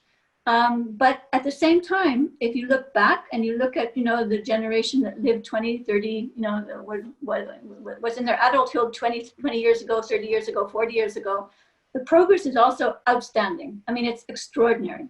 I mean, for example, just education.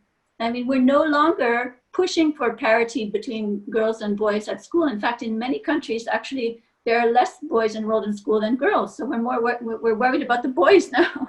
Yeah. So things like that have taken a big push. We've shown, the world that all of us working together can solve problems. So I found your poll very interesting and a reflection of the world, actually. Thank you, Nata. Actually, I just want to, just for 2 more minutes, I want to just be on the COVID topic. A quick question to Mridul and then Ambassador Mukherjee. But before that, I have another poll question, which I would really love for our technical team to show up on the screen. Our next poll question is: do you feel with the new normal COVID, there is hope to build back a better world? If I could just get quick responses from everyone. And with that, I just want to quickly go to you, Mridul. I remember we had a very interesting chat right before this panel where we talked about how COVID has probably brought forward very deep-rooted inequalities around us. And as somebody who's been in the space of peace building, has used peace as a very critical proponent for his work,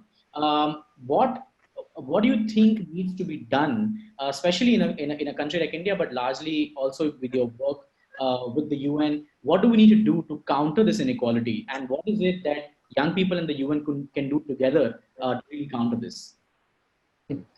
Thanks, Anshul. I think there are many points to talk about here. And while I'm hearing all the comments, positive and counter comments, there are so many different thoughts coming up to talk about it.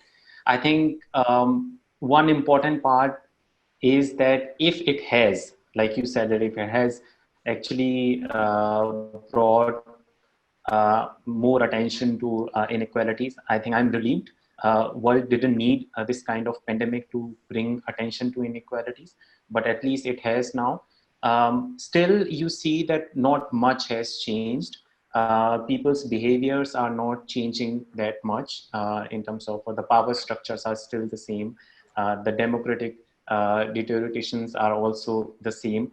So it's difficult to say that we are actually going towards a new normal. There are so many long-standing issues which will continue.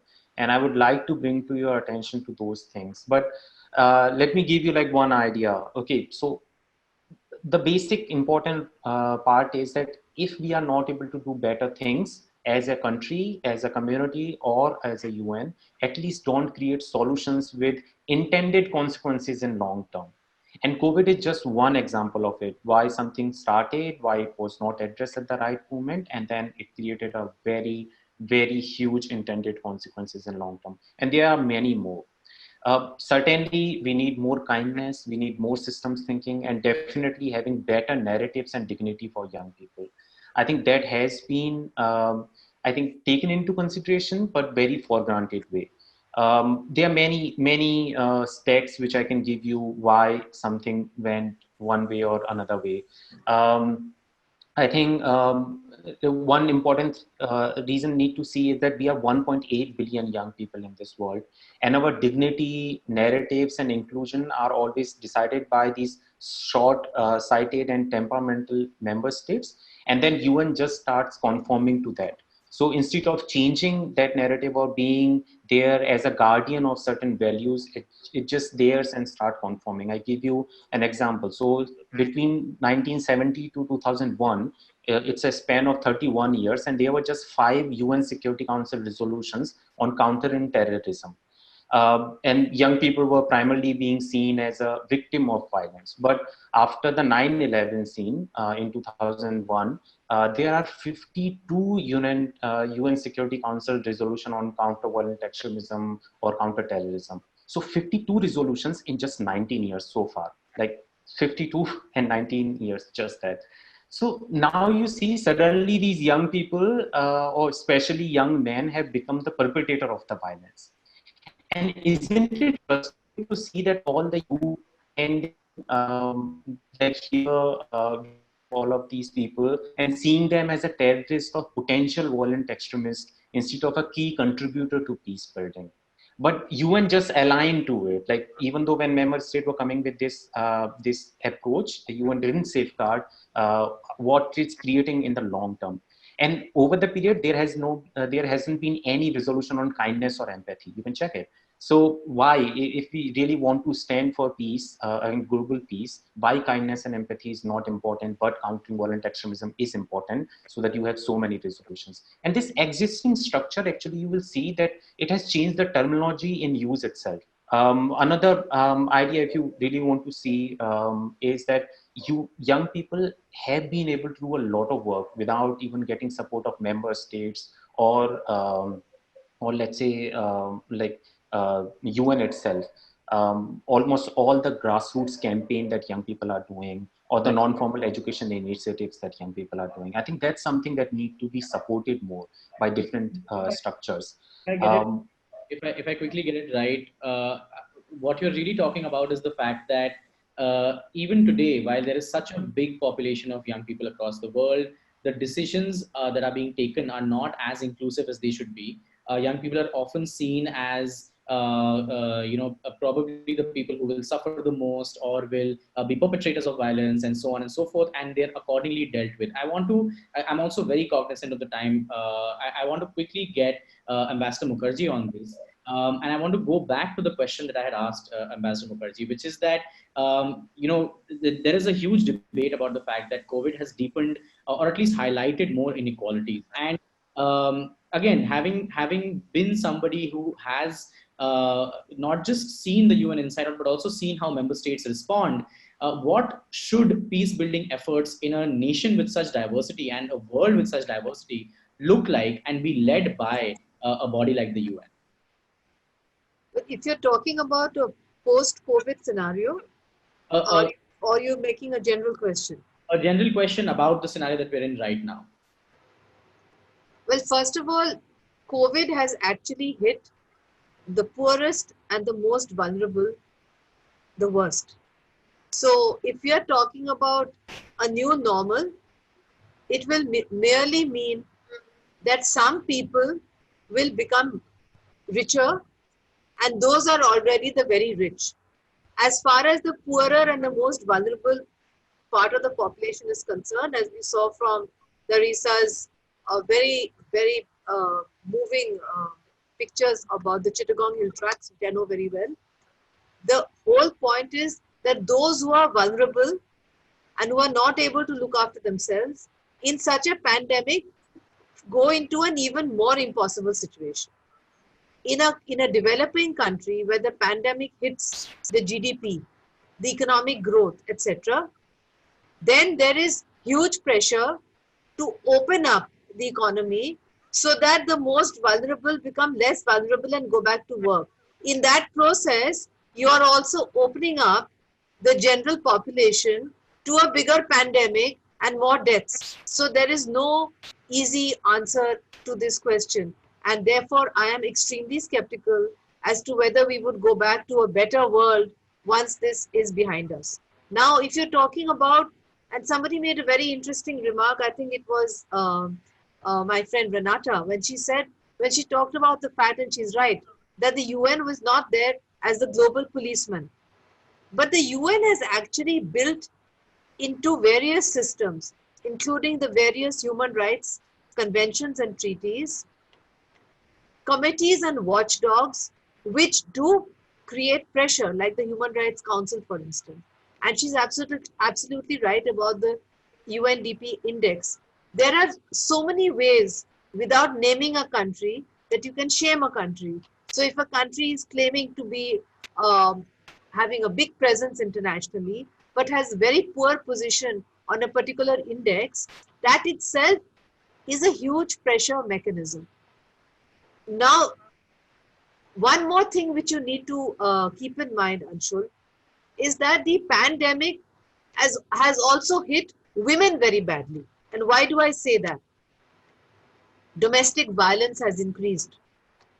Women are being forced, working women, professional women like I am, we have to spend all our time doing the housework plus the necessary amount of hours that the office requires without any concession from the male members of the family. That is certainly true in a country like India, which is highly patriarchal. So the point is that this pandemic, apart from hitting the poorest and the most vulnerable, like the Chittagong Hill Tracts, has also hit women very badly because the women are being forced to work double the time, and the amount of domestic violence worldwide, including in developed countries. And I'm sorry to say, developed countries have a very poor record on domestic violence, which I realized when I was working for human rights in the UN.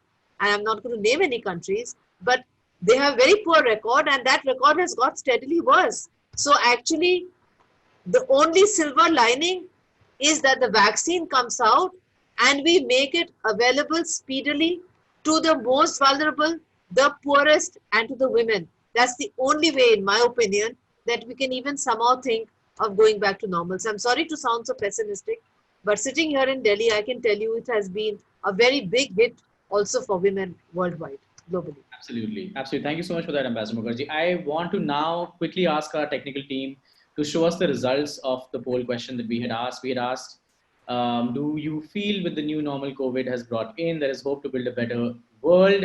There is actually hope.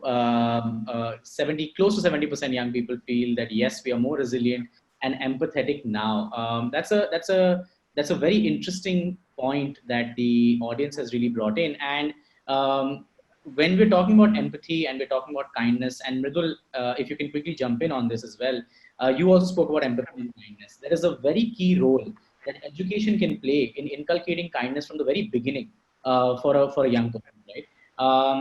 And there is a deep need for not just the UN, but for governments around the world to treat kindness not as a weakness, but as a strength. What do you think is it that a body like the UN can do to make sure that governments around the world take kindness and empathy extremely seriously? So, like I had mentioned, Anshul, previously, I think UN itself has to change its own terminology in practice. What kind of words they are using frequently in their resolutions, in their conversations, and what kind of things they want to aim. Those two things cannot be separate. If they really want to bring more kindness and empathy towards in the world, I think they need to use that language and they need to show that. There have been, like in the recent UN General Assembly itself, when one stakeholder is talking about something, another stakeholder is just like standing up and going out of that platform. So like one ambassador is speaking and another ambassador is just going out, doesn't even want to listen what this another ambassador is saying. If that is the portrayal of kindness or empathy, or that is the portrayal of the value, I think we cannot aim that world will actually look up to the leaders in a way that we can learn from them. So that's the value by practice. And then certainly there is changes in the structurals or institutional policies that we have. If there is a plan of action on preventing violent extremism, why don't we have a plan of action on kindness? There are many other ways, like International Youth Day. So we want to have, let's say, an International Kindness Day. But International Youth Day is celebrated on 12th of August 2000, like 12th of August of every year actually. And that is also a period where most of the UN staff goes on vacation. It's a huge holiday period in UN. When you will actually try to engage at that point of time, you will see automatic responses from UN colleagues that like we are away of the office or we will come back in early September or something. If kindness also become part of another day and it also is falling into a period which is kind of, let's say, not very much important for the colleagues to get engaged in, I think it will not get that kind of traction which is required. So choosing like priorities very effectively. And then after that comes a lot of plan of actions, a lot of resolutions, which UN actually does. and its own organization, UNESCO MGIEP, UNESCO, both of them are working on these things, bringing these elements in formal, non-formal educations. There are other agencies like UNODC who have been working on certain value-based things. So I think kindness can also become one of the work that they are doing. So there are different ways to bring member states and UN exchange. Yes, thank you so much, Madhu. Thank you for that. I want to shift gears a little bit, come to you quickly, Larissa. Your work on climate justice and equity highlights a very critical linkage on how big businesses and corporations, in the name of development and job creation, often end up marginalizing those who are primarily helping keep that ecosystem and biodiversity intact and alive. And that brings a big question, which is that do you feel that the UN has acted enough on climate action, keeping that in mind, and what can we learn from the climate movement that can help us better understand the need for the UN to take a stronger stand on matters concerning young people as well as indigenous people? Yeah, thank you so much for that. Again, in preparation for this, I'm going to share what I see and what communities that I've engaged with have seen as a win. And this directly relates to a question from the audience. And the question really asks, Indigenous people can coexist with anyone provided their basic rights are ensured. However, the corporations do not want to coexist with Indigenous peoples. They just want to exploit the resources and evict them of their lands and forests. So what can be done about that? And I think that audience question is really important because it's highlighting a couple really key things. First, the threat that Indigenous peoples around the globe pose to corporations, to colonial governments, in that their connection to land, our identities, and honoring our cultures and honoring our traditions, our ancestors, our traditional lands, and honoring all of that, we are a threat to their interests in exploiting those natural resources. And that's been especially demonstrated this past year in Canada. And this morning, actually, I came across a post from Kanahus Manuel, a tiny house warrior and land defender. And they posted about 13 hours ago reminding us of this version, prevention of racial discrimination, including early warning and urgent action procedure. And this was created and stated by the Committee on the Elimination of Racial Discrimination. And this to me is a win. In how I saw it celebrated on social media, this is a win to name what is happening, to name the state-sanctioned violence, to name the exploitation of Indigenous lands and Indigenous peoples. This statement really clearly outlines not only the concerns, but it articulates some calls to action.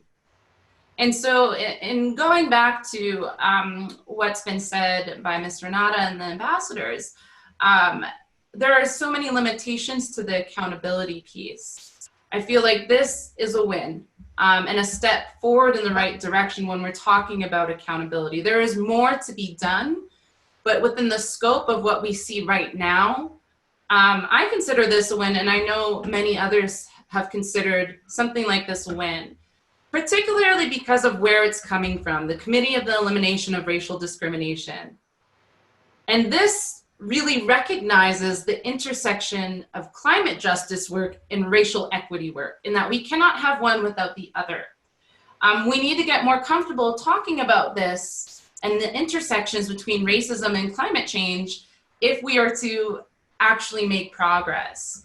And we need to recognize that the young people, especially leading the climate change movement, climate justice movement, climate action movement, that they have different experiences based on their races, genders, disabilities especially, and that we need to consider that as we're seeing and as we're supporting these climate movements, and especially with regards to the role of the UN and to the role of our governments and to the roles of ourselves and our organizations, is to really listen to the indigenous peoples around the world. I spoke to that in my earlier response.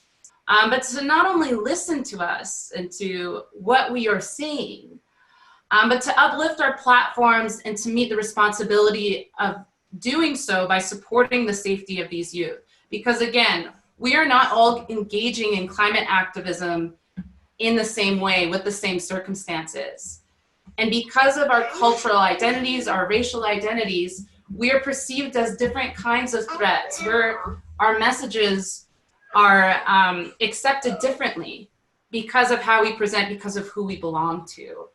And as witnessed and demonstrated in Canada, especially in January, February this year, with Let's Wets in Solidarity actions, which had leadership from some amazing youth activists, particularly Takea Blaney and the Indigenous Climate Action Network. You saw these young people leading the way, and you saw social media, international clout and attention, how important that was in shaping public outrage and opinion, but in also, to some degree, protecting them from worse state-sanctioned violence than they could have experienced had that public attention not been on them. And so when we think to the really tangible ways that we can be all supporting, not only the UN, but that we can all be supporting this climate movement from an Indigenous leadership lens, is to really approach these supports with the understanding that we need to support different climate activists differently. And that finally, just to wrap this up, the context within which we're contributing right now is the Second World Youth Conference on Kindness. And kindness in relationship to what I've shared looks to me, and looks like to many of the people I engage with in communities I belong to, like acting on the direction of youth most affected by the consequences of colonialism, climate change, and racism. Understanding that these all intersect, and honoring our wisdom, our lived experiences as qualifications to influence and make decisions that lead to the sustainable change and impact we really need in these post-COVID futures, however they look. Right. Thank you so much for that, Larissa. The question answer section of this webinar is on fire right now. There are too many questions coming in from people, and I want to take on a couple of them. And just before that, there are actually quite a few questions on multilateralism and nationalism. And I want to come to you, Ambassador Mukherjee, on that, you know, Gandhiji had said in his day and age that there is enough in this world for every man's need, but not for every man's greed. One of the key roles of the UN is to ensure proper utilization of global public goods in the commons, but we also have planetary boundaries. We also have national interests. We also have those same public goods, you know, in a very finite capacity. Do you think the UN has really played its role in ensuring that member states and their national boundaries do not cause the restrictions to the access to these public goods and the finite resources that we have? Well, I'm very glad that you quoted Mahatma Gandhi, because if you look at the day and age in which he lived, that he made such a prediction, such a statement, which is so true in today's world. The UN climate change agreement was taking the world in the right way. Unfortunately, when the United States decided to walk out of the climate change agreement, it actually caused a huge obstacle to its full implementation. However, you must recall that India came up with the Solar Alliance, which has actually seen huge traction among many countries, including developed countries, the EU, etc. And when a country like India gives the signal that it's going to work with the UN in looking at alternative sources of energy, in trying to conserve the planetary resources, I think it gives the right signal that through multilateralism, we can go forward. So I was going to give that as a first example. I don't know what is the question about nationalism versus multilateralism, but multilateralism actually is the answer to extra nationalism. But nationalism is required to translate, as Natasha had said earlier, those UN declarations into domestic law. So when a country signs an international commitment, it has to be nationally committed to bringing its domestic legislation in line with its international commitments. And that is actually the synergy between nationalism and multilateralism in a perfect context. Where it is not perfect is where a country with runaway nationalism may try to disagree with a multilateral consensus and push things forward in its own nationalistic direction. That is when the UN then is required to be firm and to bring that country back so that the multilateral consensus is respected, as actually has happened with the climate change agreement. If the climate change agreement had been on board, we would have seen many, many positive results coming out of it. And we do hope and pray that it would be possible to revive this climate change agreement, which in the absence of any other agreement was at least a multilateral consensus on stopping pollution and moving the world forward, in exactly what Gandhiji had said so many years ago. Thank you so much, Ambassador Mukherjee, for that. I have another audience question that I want to pose to you, Natasha, and also your involvement with young girls and women, especially in leadership and governance, has been key. The question also kind of relates to that. Vedanta Upadhyay, who's an attendee over here, has asked that developing countries play a major role in achieving the targets of gender equality, despite providing reservations for women in jobs and education. How grave is the concern as India topped the list of the world's most dangerous countries for women in 2018? The question then further goes on to ask that how can and what specific steps, 4 or 5 steps, can a country like India or any country in the world really take to achieve the gender equality parameters and not hinder the growth of women? I want to just add to this very quickly, which is that what 3 to 5 recommendations would you have for the UN in particular to make sure that when they're taking decisions for young girls and women, they take it in the right way possible? Okay, I'm really sorry. You read the question a bit too fast, and I didn't really get could you just repeat that, but a bit slower? Absolutely. So very, very quickly posing the question again, Natasha. Gender equality across the world is a big concern. Also, because many of our attendees are from India, they're mentioning very actively that India is actually among the world's most dangerous countries for women. That also puts my question in perspective, which is that it's critical for a body like the UN or any government to keep in mind the needs of young girls and women when they're taking decisions for them. So from your point of view, what are the 3 or 4 specific recommendations that you would give to the UN or to any governance body to make sure that they're keeping this in mind and they're taking the right decisions for young girls and women?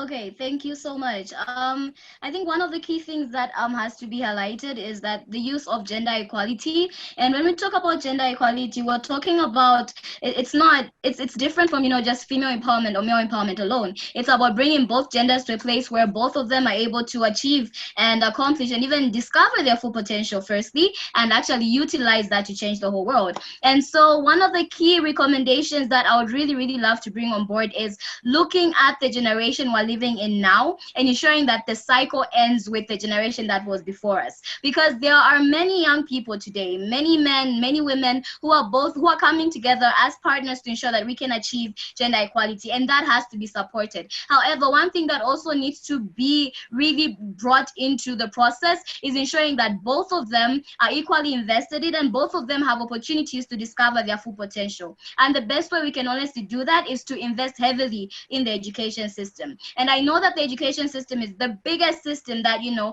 the UN probably even works with when it comes to young people, because we see this in so many different ways. And even just bringing it home, you know, with the whole COVID-19 situation, we have so many young people that have missed out on opportunities to get a proper education simply because of the pandemic. And so looking at the education system, how do we target the education system as the UN, as young people, as individuals, as governments, and just completely reshape it for it to help young people, both men, both boys and girls rather, to discover their potential. But not only that, how do we use it to brighten them up, to enlighten them on gender equality, and how whenever we're working on something, whenever we're doing something, we shouldn't see gender, we should see potential, we should see ability, we should see fostering, we should see partnership, and we should work towards that. So I think that's one of the biggest ways to uproot that generational mindset of how, you know, many people still view it as men are greater or better at doing things than females, or even trying to make it seem as though the standard of females are males. You know,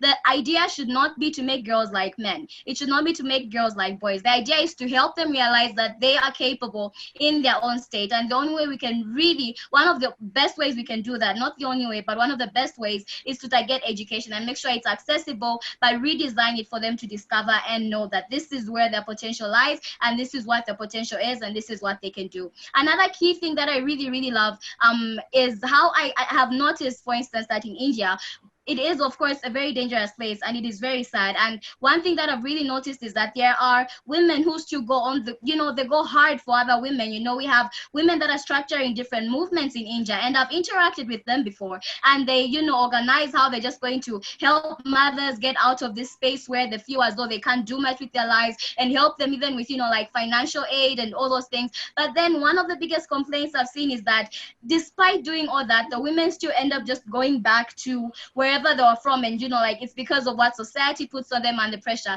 And that's something that we see all around the world. Empowerment in itself should be more deep rooted, and we should look at how exactly we can design it to be more deep rooted and ensure that the cycle ends, and, you know, that they can actually be fully empowered to continue with that process. I remember I was at the World Economic Forum earlier this year in January, and I met this wonderful Indian woman. She runs a wonderful NGO, and she was talking about her experiences with different women. And one of the key things that she actually told me is that the reason why most of the women in this NGO actually continue on and actually even become greater and more influential in society, become more confident and all, is because away from just taking her away from her home, we talk to their families, we talk to their husbands, we talk to their children and communities, and they end up supporting them. So using that as an approach, how do we target communities, how do we target everyone involved as the UN, bring them on board to support women who are actually taking part in these processes? Because at the end of the day, we also want to get rid of the barriers. It's not just about empowering them, but then getting rid of what actually blocks them in that manner. And another key recommendation that I would have is having them involved in key decision-making processes. I cannot emphasize this enough, because look, no one will tell you a story better than the person experiencing it. You cannot,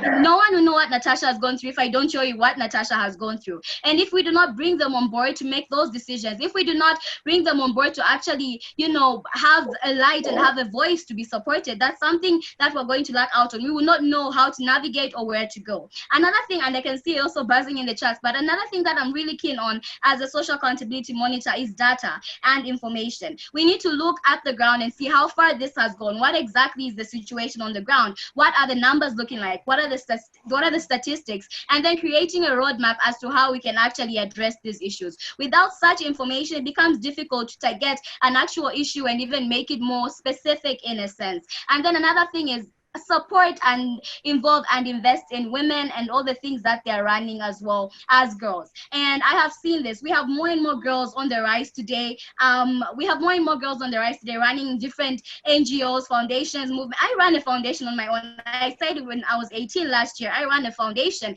and I was inspired by many other women and girls who are doing it. However, just like I think Mr. Midru said, it's the lack of support, it's the lack of finances, the lack of resources. We don't know where to go to continue with this. We have all the good causes, and sometimes we don't even have the guidance. So all the women who have made it, firstly, those who have already made it in society, those who are breaking barriers, how are they investing in us who are now coming on and saying we also want to do the same? How are we going to have that intergenerational mentorship beyond dialogue, beyond just talking, but investment, so that we don't go through what they've gone through? We learn from their lessons and actually be equipped. And then secondly, how can the UN actually provide platforms to support them with funding, with resources, with information, so that they can actually stay on their ground with everything that they do? Because we have NGOs. Trust me, one of the biggest influences in any society are NGOs. We have CSOs. We have all these people that are pushing on the ground at local level, at region. We have them on board. However, we need to find a way to continue supporting them, especially those that are led by young women and girls around the world.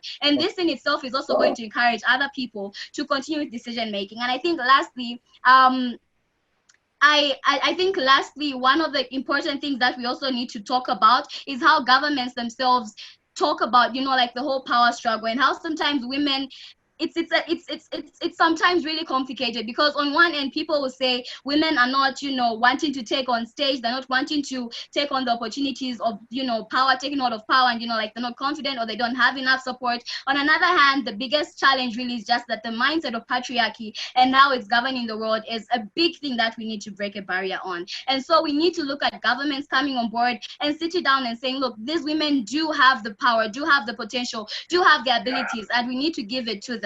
But how exactly do we ensure that beyond just giving it to them like that, they are invested in enough to be confident enough to take a hold of it as well? And it just really goes back to the support around everything that women are doing. So I think the biggest thing is really just support, and that's something that we're lacking a lot, especially if we want to talk about women in decision making and power.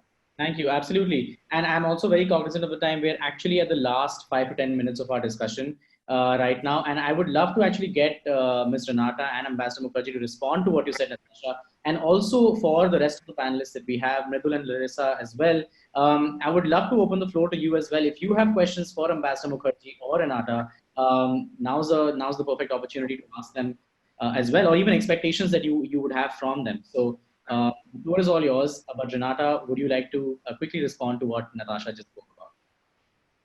I don't think anyone could put it more eloquently than how Natasha just put it. I mean, she put her finger on the nail, I think virtually on all the points that are important on this particular issue. But of course, you know, the program is about not just about women, it's about inclusion of young people, it's about inclusion of, it's basically about inclusion of everyone, right? And so I thought, I mean, that is why basically the UN is saying over and over again, you know, with regards to the Sustainable Development Goals, that the big push has to be to leave no one behind. And whether it's recovering from COVID-19 and leaving no one behind in building back better, or whether it's, you know, the SDGs, or quite frankly, whether it's climate change, the real issue is how do we become more inclusive? How do we become more compassionate and kind, which is, you know, what the program is all about. So from the UN's point of view, let me just say something quickly on the involvement of youth. You know, if you go back again 10 or 20 years, that's the advantage of being old, right? You can think you were actually alive 20 years ago and 30 years ago, and you could see the change yourself. There was no space for youth at the UN. I mean, everything that the UN did was at youth. You know, we spoke at youth. We did things for youth. We didn't do things with young people.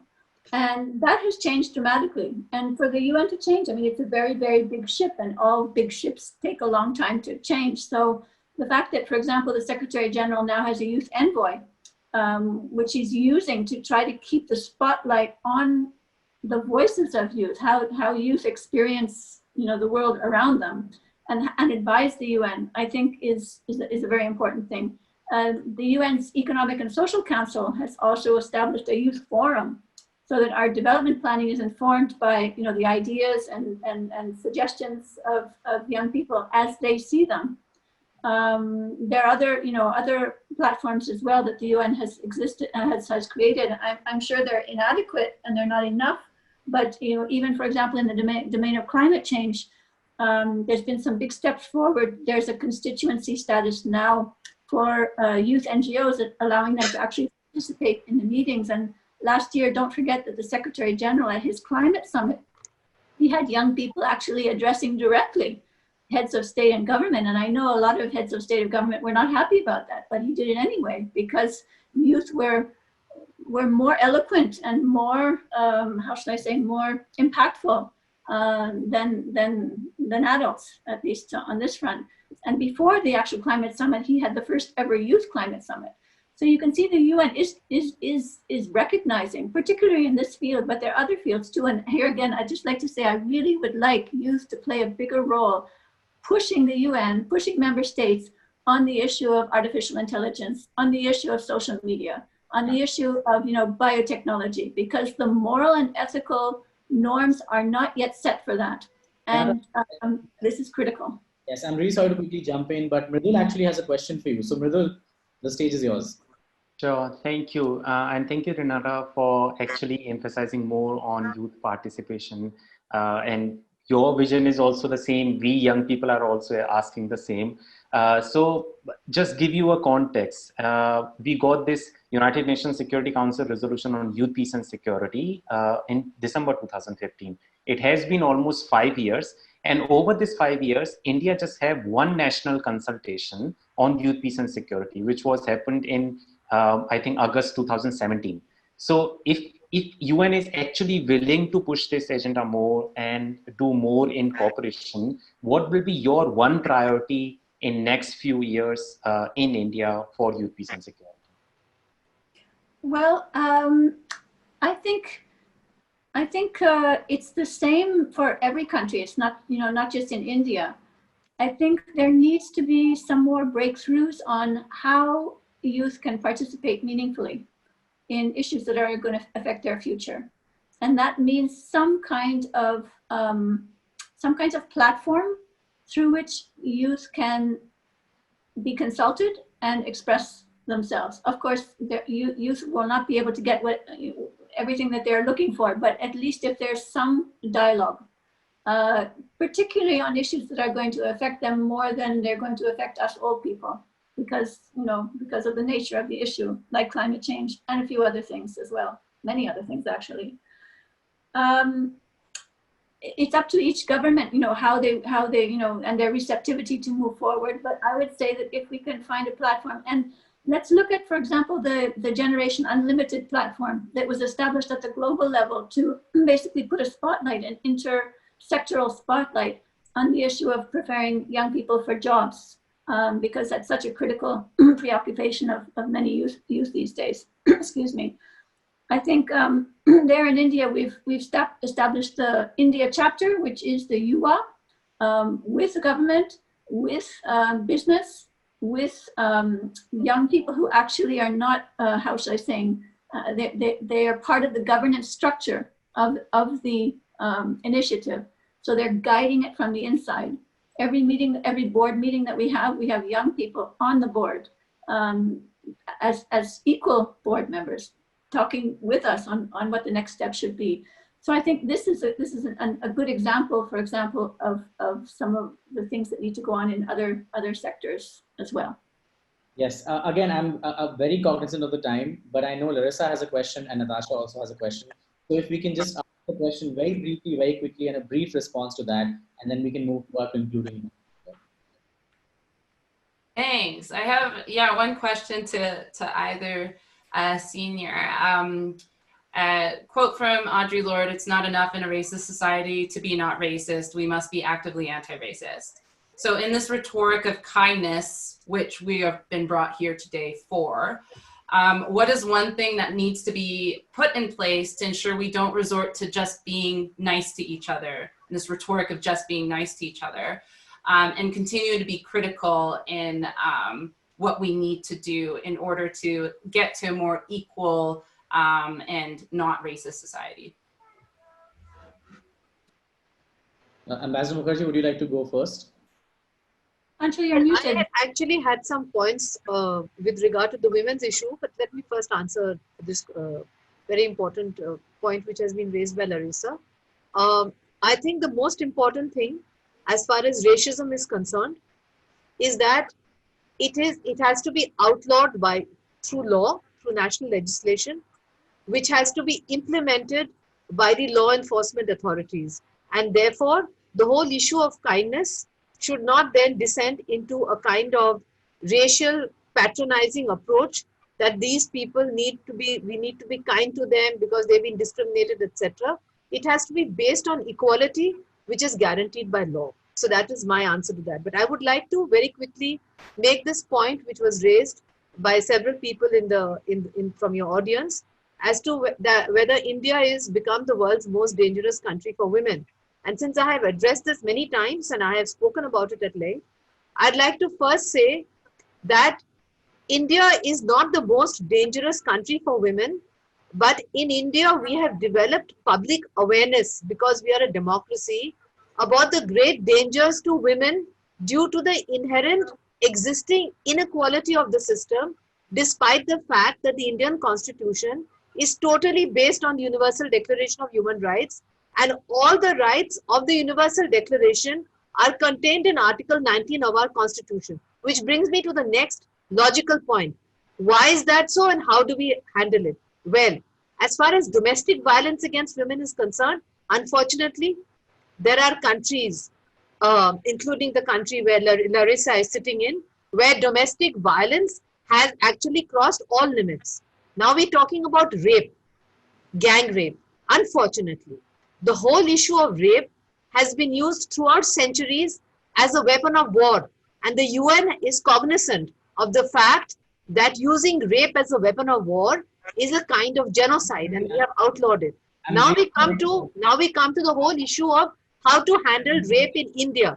And there I want to conclude by saying that the jury is out on whether bringing back the death penalty for rapists in India was a good or bad thing, because many of us who are opposed to death penalty feel that it just means that the person who's being raped will also be murdered. So I'm going to end here because of lack of time. And Yes. anyone who wants to continue this discussion with me is most welcome to do so. Absolutely. Thank you so much, Ambassador Mukherjee. Natasha, you had a question, and then we can quickly go to the concluding remarks. But I would just request that with Natasha's question, if we can also talk a little bit about what we hope to build as the next 10 years for the UN, each one of us, and then quickly move to a wrap. Natasha, over to you for your question.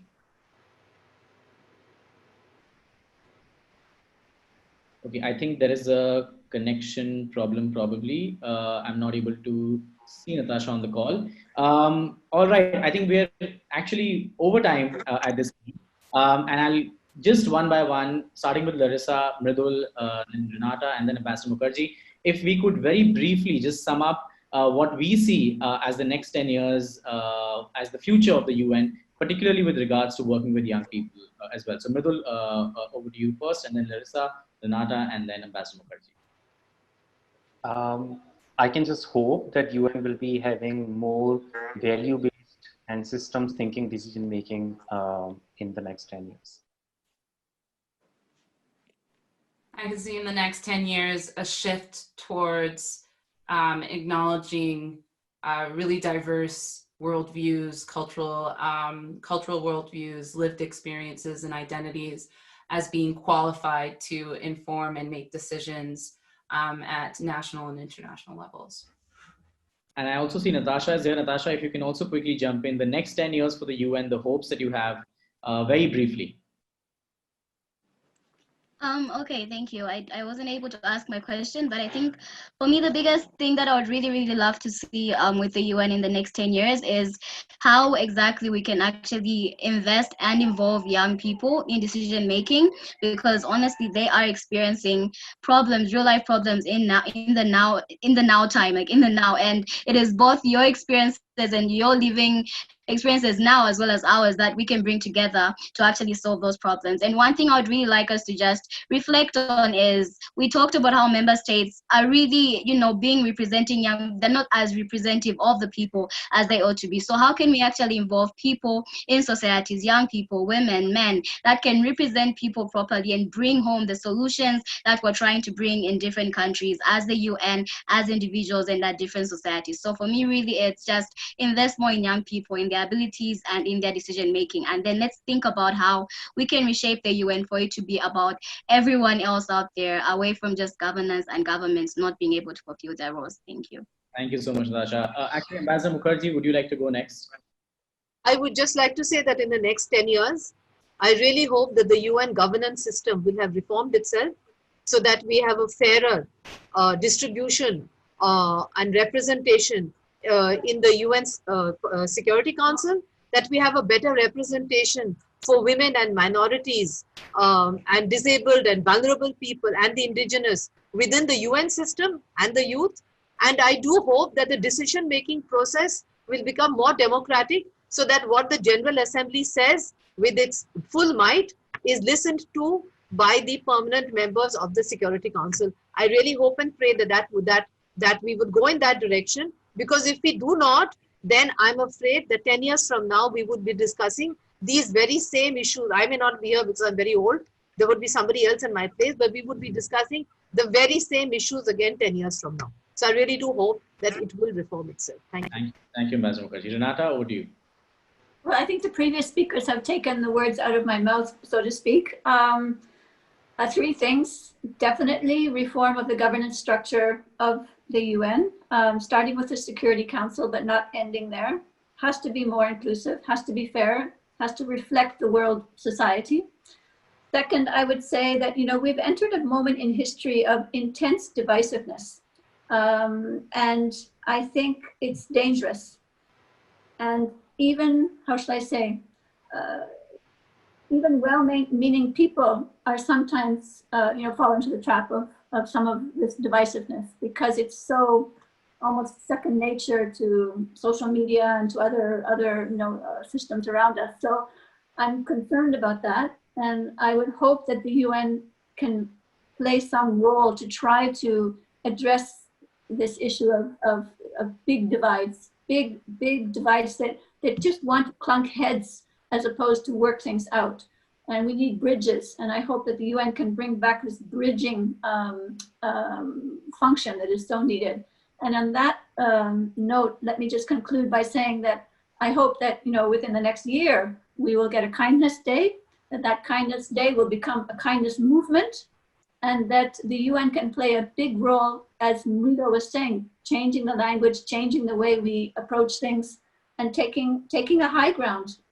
Someone mentioned, that kindness is considered just being weak or being nice to each other, but no, kindness is much more than that. Gandhi himself was, the big advocate and practitioner of kindness, and he was anything but weak. And real kindness is strength. The values of the UN behind, underpinning all of those values, basically is kindness, understanding of others, identifying with others, compassion, empathy. And so those are the things that I think the UN needs to be much more proactive on, and find ways to insert that into processes that are not going very well these days. And for that, big thank you to UNESCO MGIEP for all the work that you're doing on that. Thank you so much, Renata. And I think you really summed it up. Kindness is strength. With that, I hope that the people who are listening to this also endorse this, also endorse the kindness movement, join it wholeheartedly, and help us realize the kindness day as a day that we can all celebrate together, which can really set the path for how we rebuild the world. Thank you so much for joining. It was wonderful having you all. I thank all my panelists. It was a wonderful discussion, and the audience that came in and so wonderfully took the polls as well. Thank you so much for joining us. Thank you very much. Thank you, Anshul. Thank you so much, colleagues. Thank you to all our speakers. Some key takeaways from the panel today. Kindness is strength, and the UN should play a role in making member states understand that. And while a lot more needs to be done to include young people in UN's decision making, if young people are to demand change, we must begin with asking for UN commitments to turn into national legislature with accountability. These are very important inputs on the strength, weaknesses, and the future of the United Nations. Once again, thank you to all of our panelists for being with us today.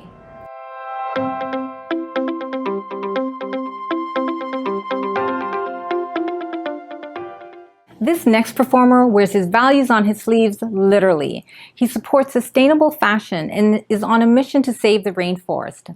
We are so fortunate to be the first to hear his new song, Save the Planet. This is NIC. Hi everyone, it's NIC here, or as some refer to me as, who? I would like to say thank you for having me involved in this year's kindness concert, where my topic is the environment. This is something I have become increasingly aware of, especially if you're someone like me who can't go 5 minutes without a costume change. Together with my stylist Sanjay and my designer George from the House of De Silva, we have created our entire wardrobes solely from recycled and sustainable materials. I'm also secretly hoping that this project will allow me to become best friends with David Attenborough. Fingers crossed. On a serious note, there are many issues that seem terrifying, like the Amazon forest, which is currently at a 5% tipping point before the ecosystem is disrupted beyond repair. However, there are some incredible organizations working tirelessly to prevent this from happening. It may seem impossible, but together we can make a change. So support, get involved, and save the planet.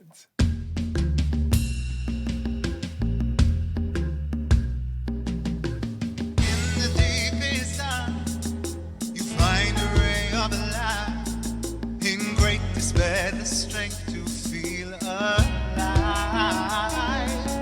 I search for music in silence, the inner sound.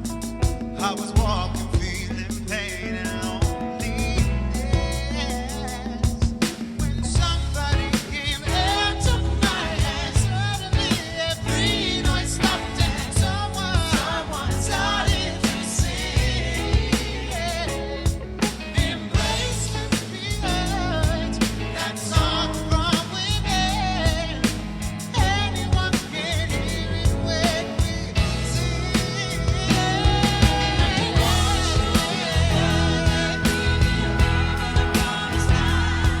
Let's all join together and one hand in hand.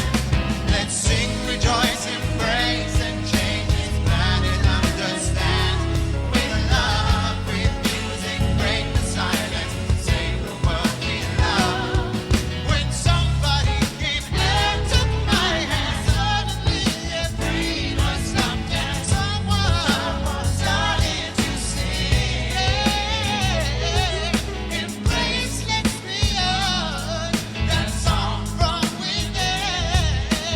Anyone can hear it when we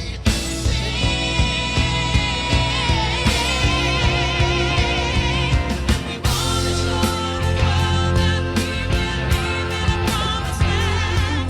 Let's all join together and one hand in hand. Let's sing, rejoice, and praise and change this planet. Understand with love, with music, break the silence, save the world we love. And we wanna show the world that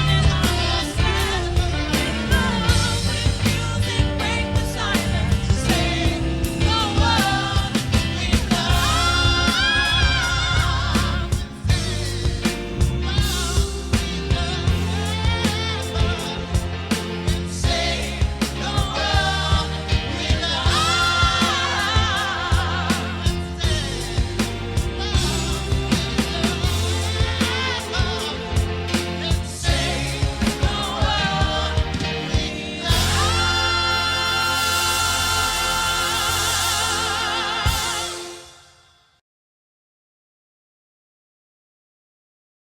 Talking about the transformative force of empathy, compassion, and kindness. Next up, we have the launch of the Compassionate Integrity Training by Life University and UNESCO MGIEP. CIT will be launched by Dr. Michael Carlin from Life University's Center for Compassion, Integrity, and Secular Ethics, the co-developer of CIT. Michael will be joined by Mr. Abel Kane, head of UNESCO MGIEP's Rethinking Youth program, and Ms. Anamullah and myself, who will be representing the Global Youth Alliance for Kindness.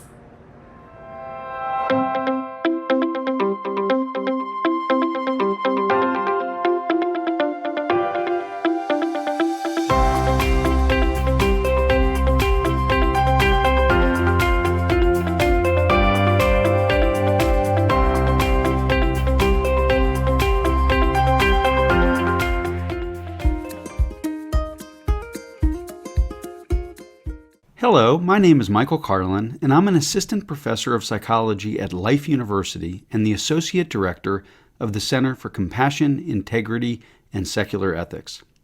I am also one of the creators of the Compassionate Integrity Training Program, a social, emotional, and ethical skills course you will hear described in just a few moments.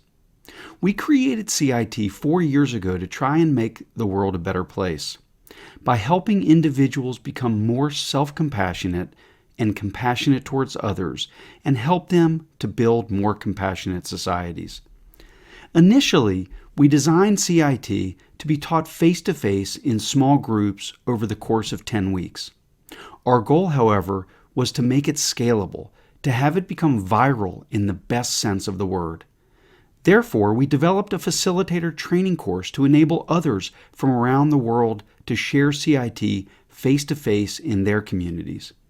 Through partners like the Charter for Compassion, we also expanded our offerings to a hybrid model where we teach these courses online, meeting with participants over a video teleconference multiple times over the duration of the course. We have trained civic leaders, incarcerated individuals, business executives, school teachers, peace and humanitarian workers, and many, many more. Through our current programs, we have reached over 2,500 individuals in over 50 countries and have trained or are currently training almost 200 facilitators in 24 countries.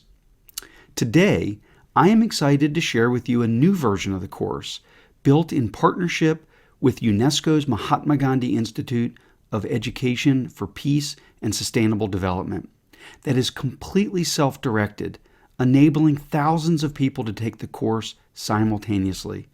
This version will be known as CIT SDL, and to tell you more about it, here is our partner, Abel Kane.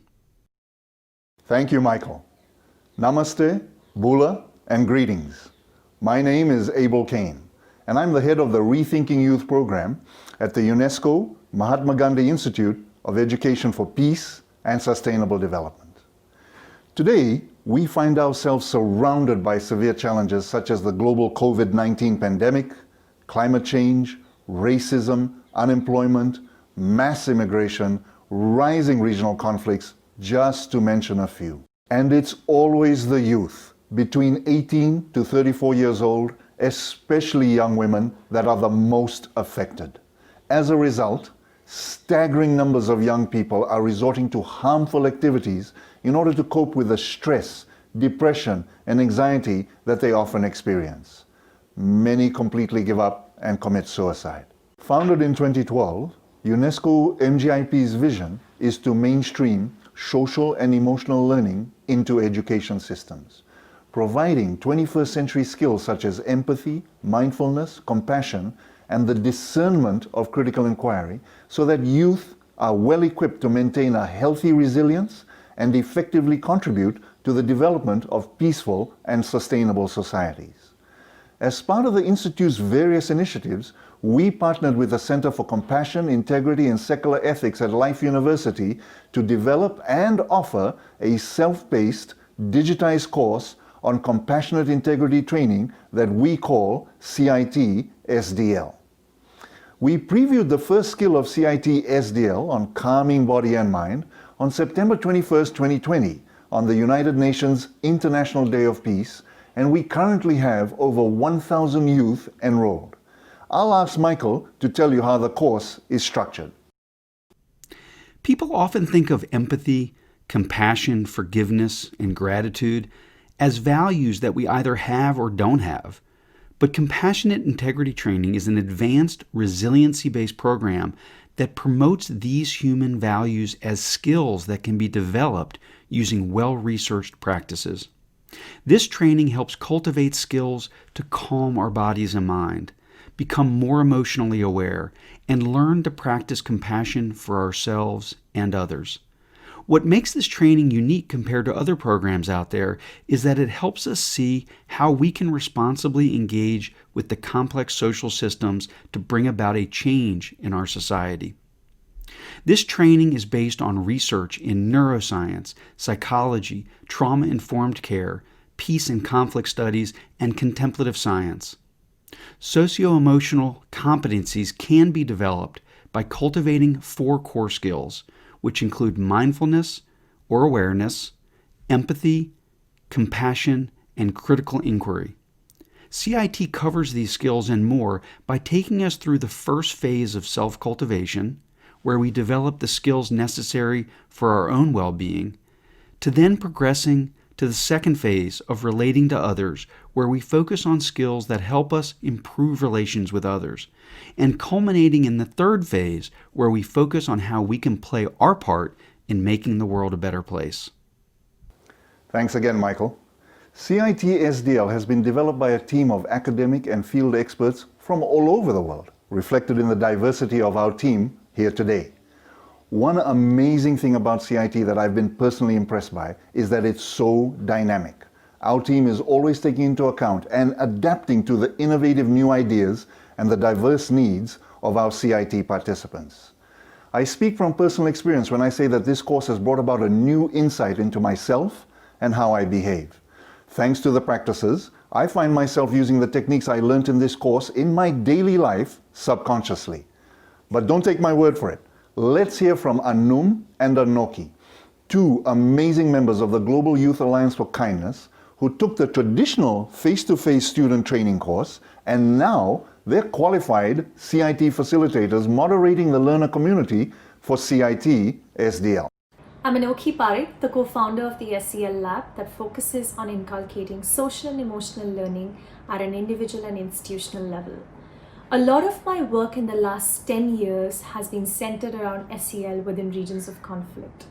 I was one of the participants of the last World Youth Conference where 60 of us from 27 countries had the opportunity of going through the compassionate integrity training. I really connected with how this curriculum systematically guides you from working on yourself to working on larger systems that we are part of. It really makes building compassionate systems a lot more real, systematic, and less overwhelming.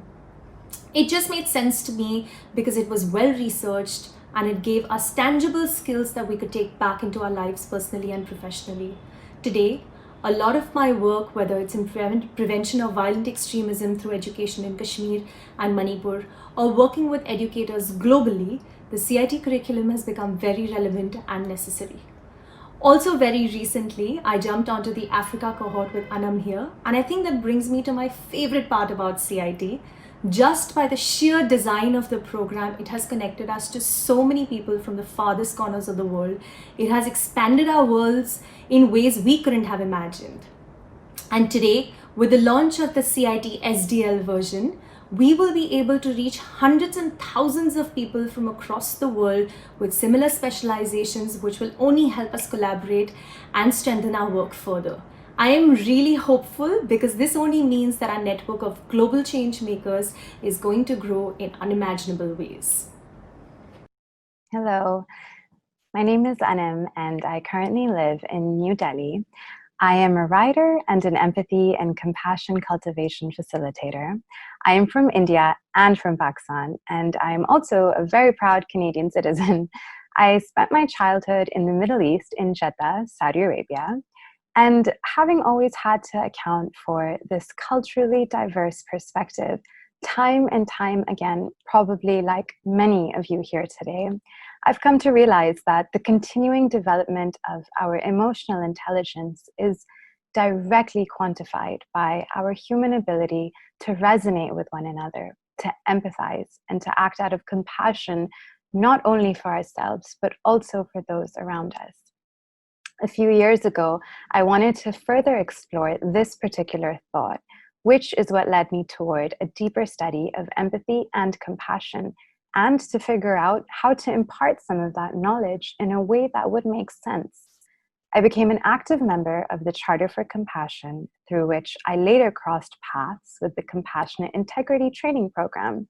And one of my biggest takeaways from this training has been the approach of cultivating innate human values and qualities just as we would skills. By doing so, we further our practice in a consistent and systematic process. CIT has reinforced my ability to relate to others through the lens of impartiality and common humanity, creating more space for empathic concern and compassion, which has the power to allow us to truly engage in different systems with an appreciation of interdependence. Having gone on to become a recent CIT facilitator myself, I have had the opportunity to facilitate this meaningful training for educators in San Antonio, Texas, and I am currently a part of the CIT for Young Changemakers initiative, which is streamlined toward global youth working in the field of social development. We very successfully completed our first cohort earlier this year in August and plan to roll out a few more early next year. I'm also very proud to say that I am currently a part of the CIT facilitator team for educators in Africa, which is in partnership with the Mindful African Initiative. To be able to connect global citizens like young changemakers across the world or educators across Africa on the foundation of empathy and compassion is the true value of CIT for me. Witnessing firsthand this global network of CIT alumni and facilitators continuing to grow, especially now with the outreach that is possible with the SDL version, which is launching today, it is a true game changer with how many participants and facilitators we can connect and grow with. Knowing that there are people working toward a systematic process of change, especially in the times that are currently upon us, is truly empowering. Thank you, Anum and Anoki. We're looking forward to seeing a whole new group of thousands of youth from different continents, different cultures coming together to cultivate their skills that will enable them to live a life of well-being and contentment. So, if you're listening to this from wherever you are in the world, on behalf of UNESCO MGIEP and Life University, we are very proud today to launch Compassionate Integrity Training. Thank you. Thank you, Dr. Carlin, Abel, and Anam for the CIT launch. Thank you from all of us. I thank everyone on behalf of UNESCO MGIEP for being here with us today. Dr. Anantha, we know you're a Star Trek fan. Your words make us go boldly where no humans have gone before. Thank you to all our panelists, our moderator Anshul, our speakers Stefania and Natasha. And of course, tomorrow is the second day of the World Youth Conference, and it will be historic as we adopt the Global Youth Declaration on Kindness, calling on governments to declare a United Nations International Day of Kindness. Please do join us tomorrow at 3 p.m. Indian Standard Time by following the Zoom link you can see on your screens. We now leave you with Lorraine Zander, founder CEO of Phase Media Canada, the official media partner of the Kindness Conference. Through tremendous effort, Lorraine asked 5 music youth groups from 5 countries, South Africa, Argentina, New Zealand, United Kingdom and Colombia, to freely contribute special performances directly related to the power of youth kindness for solving problems in their communities. Shukriya, thank you so much, Lorraine.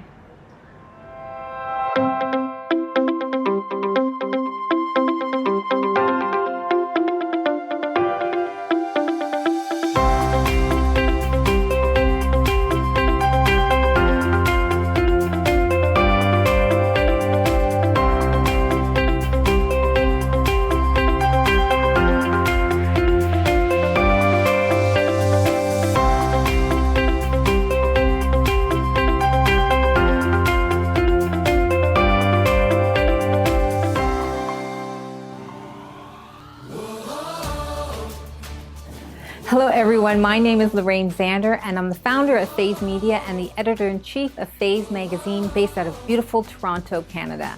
We are the global media partner for UNESCO MGIEP and this World Youth Conference on Kindness. For over 20 years, we have worked with young change makers like you that have created positive change in their communities and around the world. Today, you'll see some amazing artists that are impacting their communities through art, activism, and kindness. We hope you love them as much as we do. Hi everyone, I'm Ralph Schmitz and I'm the conductor of the Ndlovu Youth Choir, and it is indeed an incredible privilege for us to be performing to you today. all the way from our very own virtual studio right here in rural Limpopo, South Africa. And what a special day where we celebrate kindness. And we've been shown such kindness from the very beginning. When we started, we relied on donations, which have eventually enabled us to create employment for young people within the arts. And the song we're going to sing for you today couldn't be more perfect, because it's a song that expresses the hopes and dreams of the African continent. Ladies and gentlemen, My African Dream.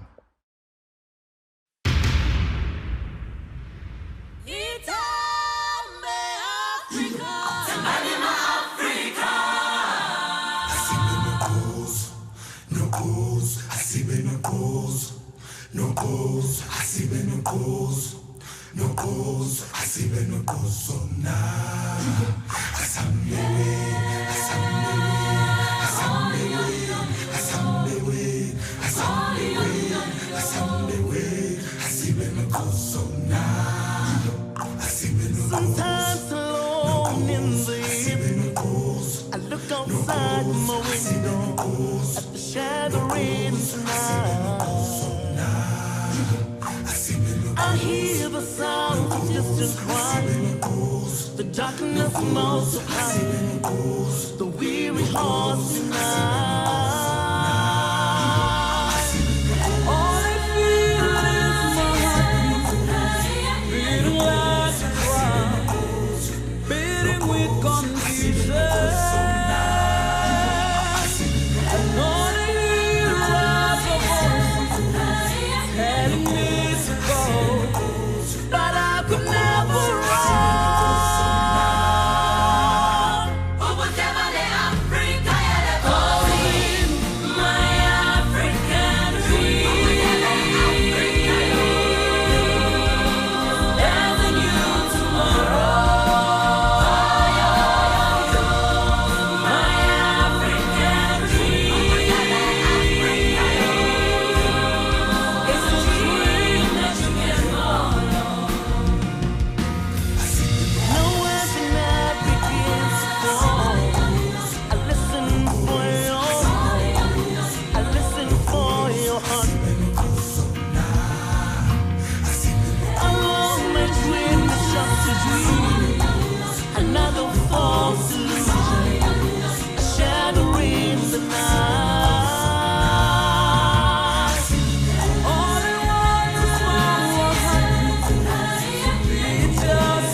Hi everyone, we are CB Action! We are a 2-time world champion street dance group from Argentina. We know each other for more than 10 years and we love dancing. If you want to see more of our videos, check out YouTube and Instagram as CB Action Crew. One of our key values that help CV Action stay united throughout the years is kindness. Being kind not only to each other but with the rest of the people help us to achieve all of our goals. It's a real great honor to be participating in this kindness concert, and we hope you enjoy our performance. Thank you! Wait a minute, wait a minute, wait a minute, wait a minute, wait a minute, wait a minute, wait a minute, wait a minute. Besándome otra vez, suavemente. Bésame, bésame, suave, bésame otra vez. Suave, bésame, bésame, bésame, bésame otra vez. Suave. ¡Vámonos para allá!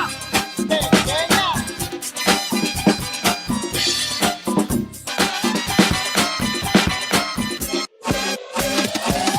Suave, bésame otra vez. Suave, yo quiero sentir tus labios suaves. Sentir tus labios.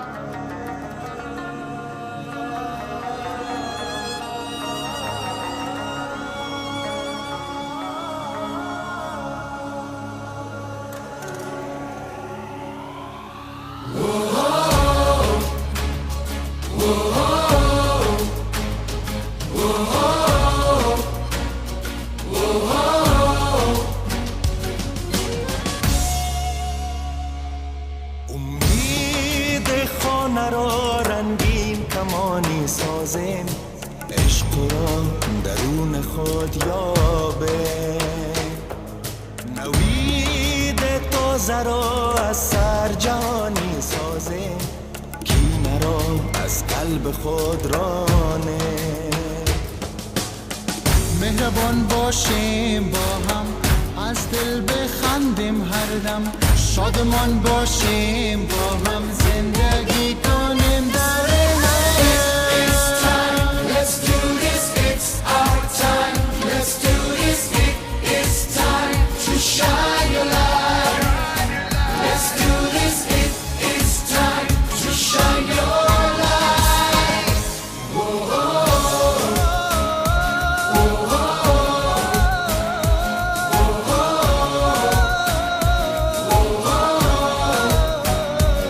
it is time to shine your light.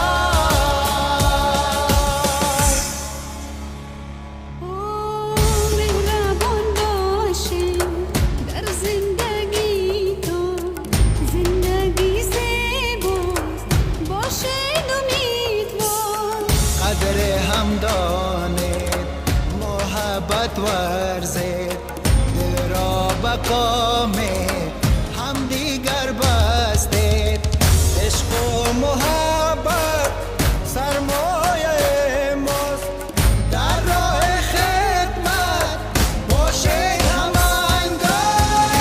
It's time, let's do this, it's our time, let's do this, it's time to shine a light.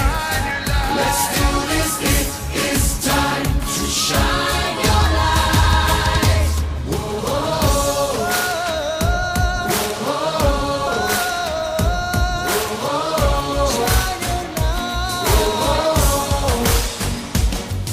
بیا که تا چراغ محبت برافرازیم،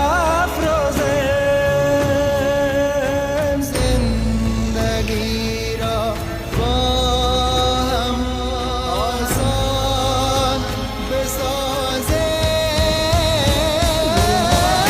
It's time, let's do this, it's our time, let's do this, it's time to shine your light. It is time to shine your light.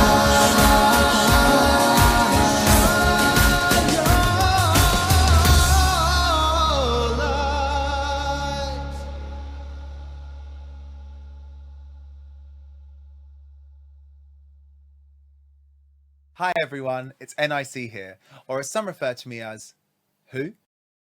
I would like to say thank you for having me involved in this year's kindness concert, where my topic is the environment. This is something I have become increasingly aware of, especially if you're someone like me who can't go 5 minutes without a costume change. Together with my stylist Sanjay and my designer George from the House of De Silva, we have created our entire wardrobes solely from recycled and sustainable materials. I'm also secretly hoping that this project will allow me to become best friends with David Attenborough. Fingers crossed. On a serious note, there are many issues that seem terrifying, like the Amazon forest, which is currently at a 5% tipping point before the ecosystem is disrupted beyond repair. However, there are some incredible organisations working tirelessly to prevent this from happening. It may seem impossible, but together we can make a change. So support, get involved, and save the planet.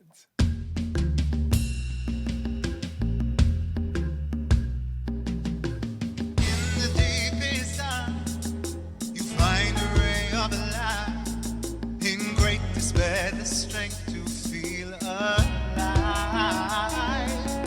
I search for music in silence, the inner sound. I was walking, feeling pain and loneliness.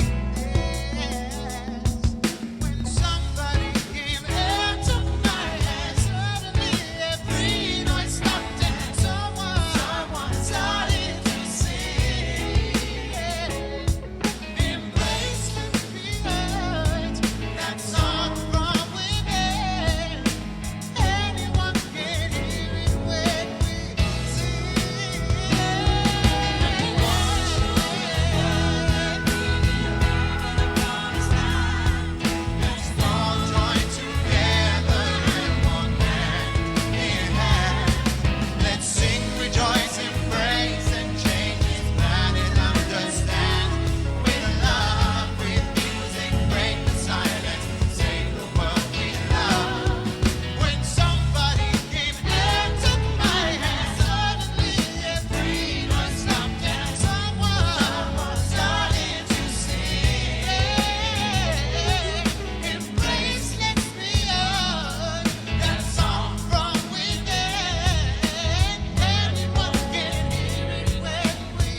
Three, two, one, watch me. Level up, level up, level up, level up, level up, level up, level up, level up, level up, level up. All this on me so yummy, all this sauce so yummy. Know you want this yummy, yummy all in your tummy. Level up, level up, level up, level up, level up, level up, level up, level up, level up, level up. All this on me so yummy, all this sauce so yummy.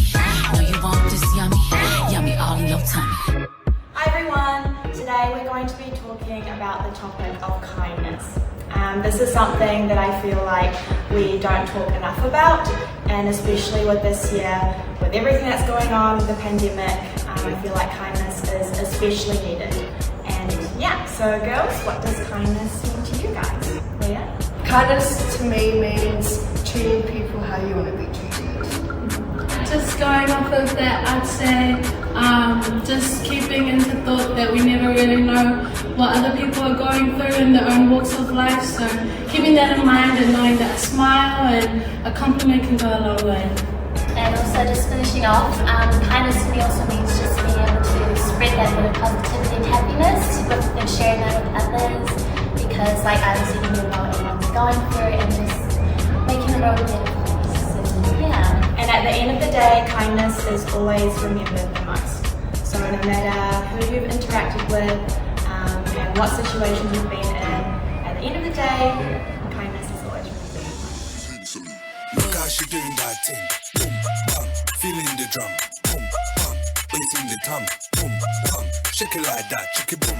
Look how she doing that thing. Boom, bam, feeling the drum. Boom, bam, bass in the tom. Boom, bam, shake it like that, shake it boom.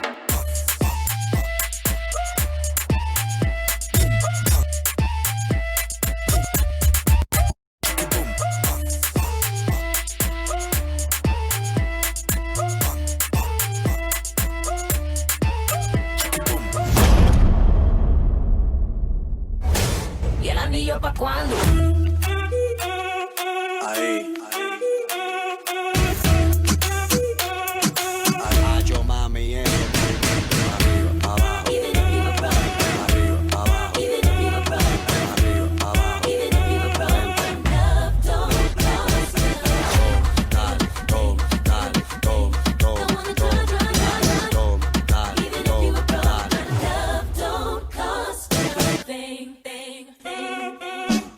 And remember, be kind.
is a playground for corruption, iniquity, and therefore violence. When our performance is over, here in Colombia, people will still be killed. Kindness is about taking action, stepping out of your comfort zone. Our action is to create and educate in art because we deeply believe in its power to transform our people. 1, 2, 3, 4!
must stop believing that memory is a privilege and start fighting for it as a right.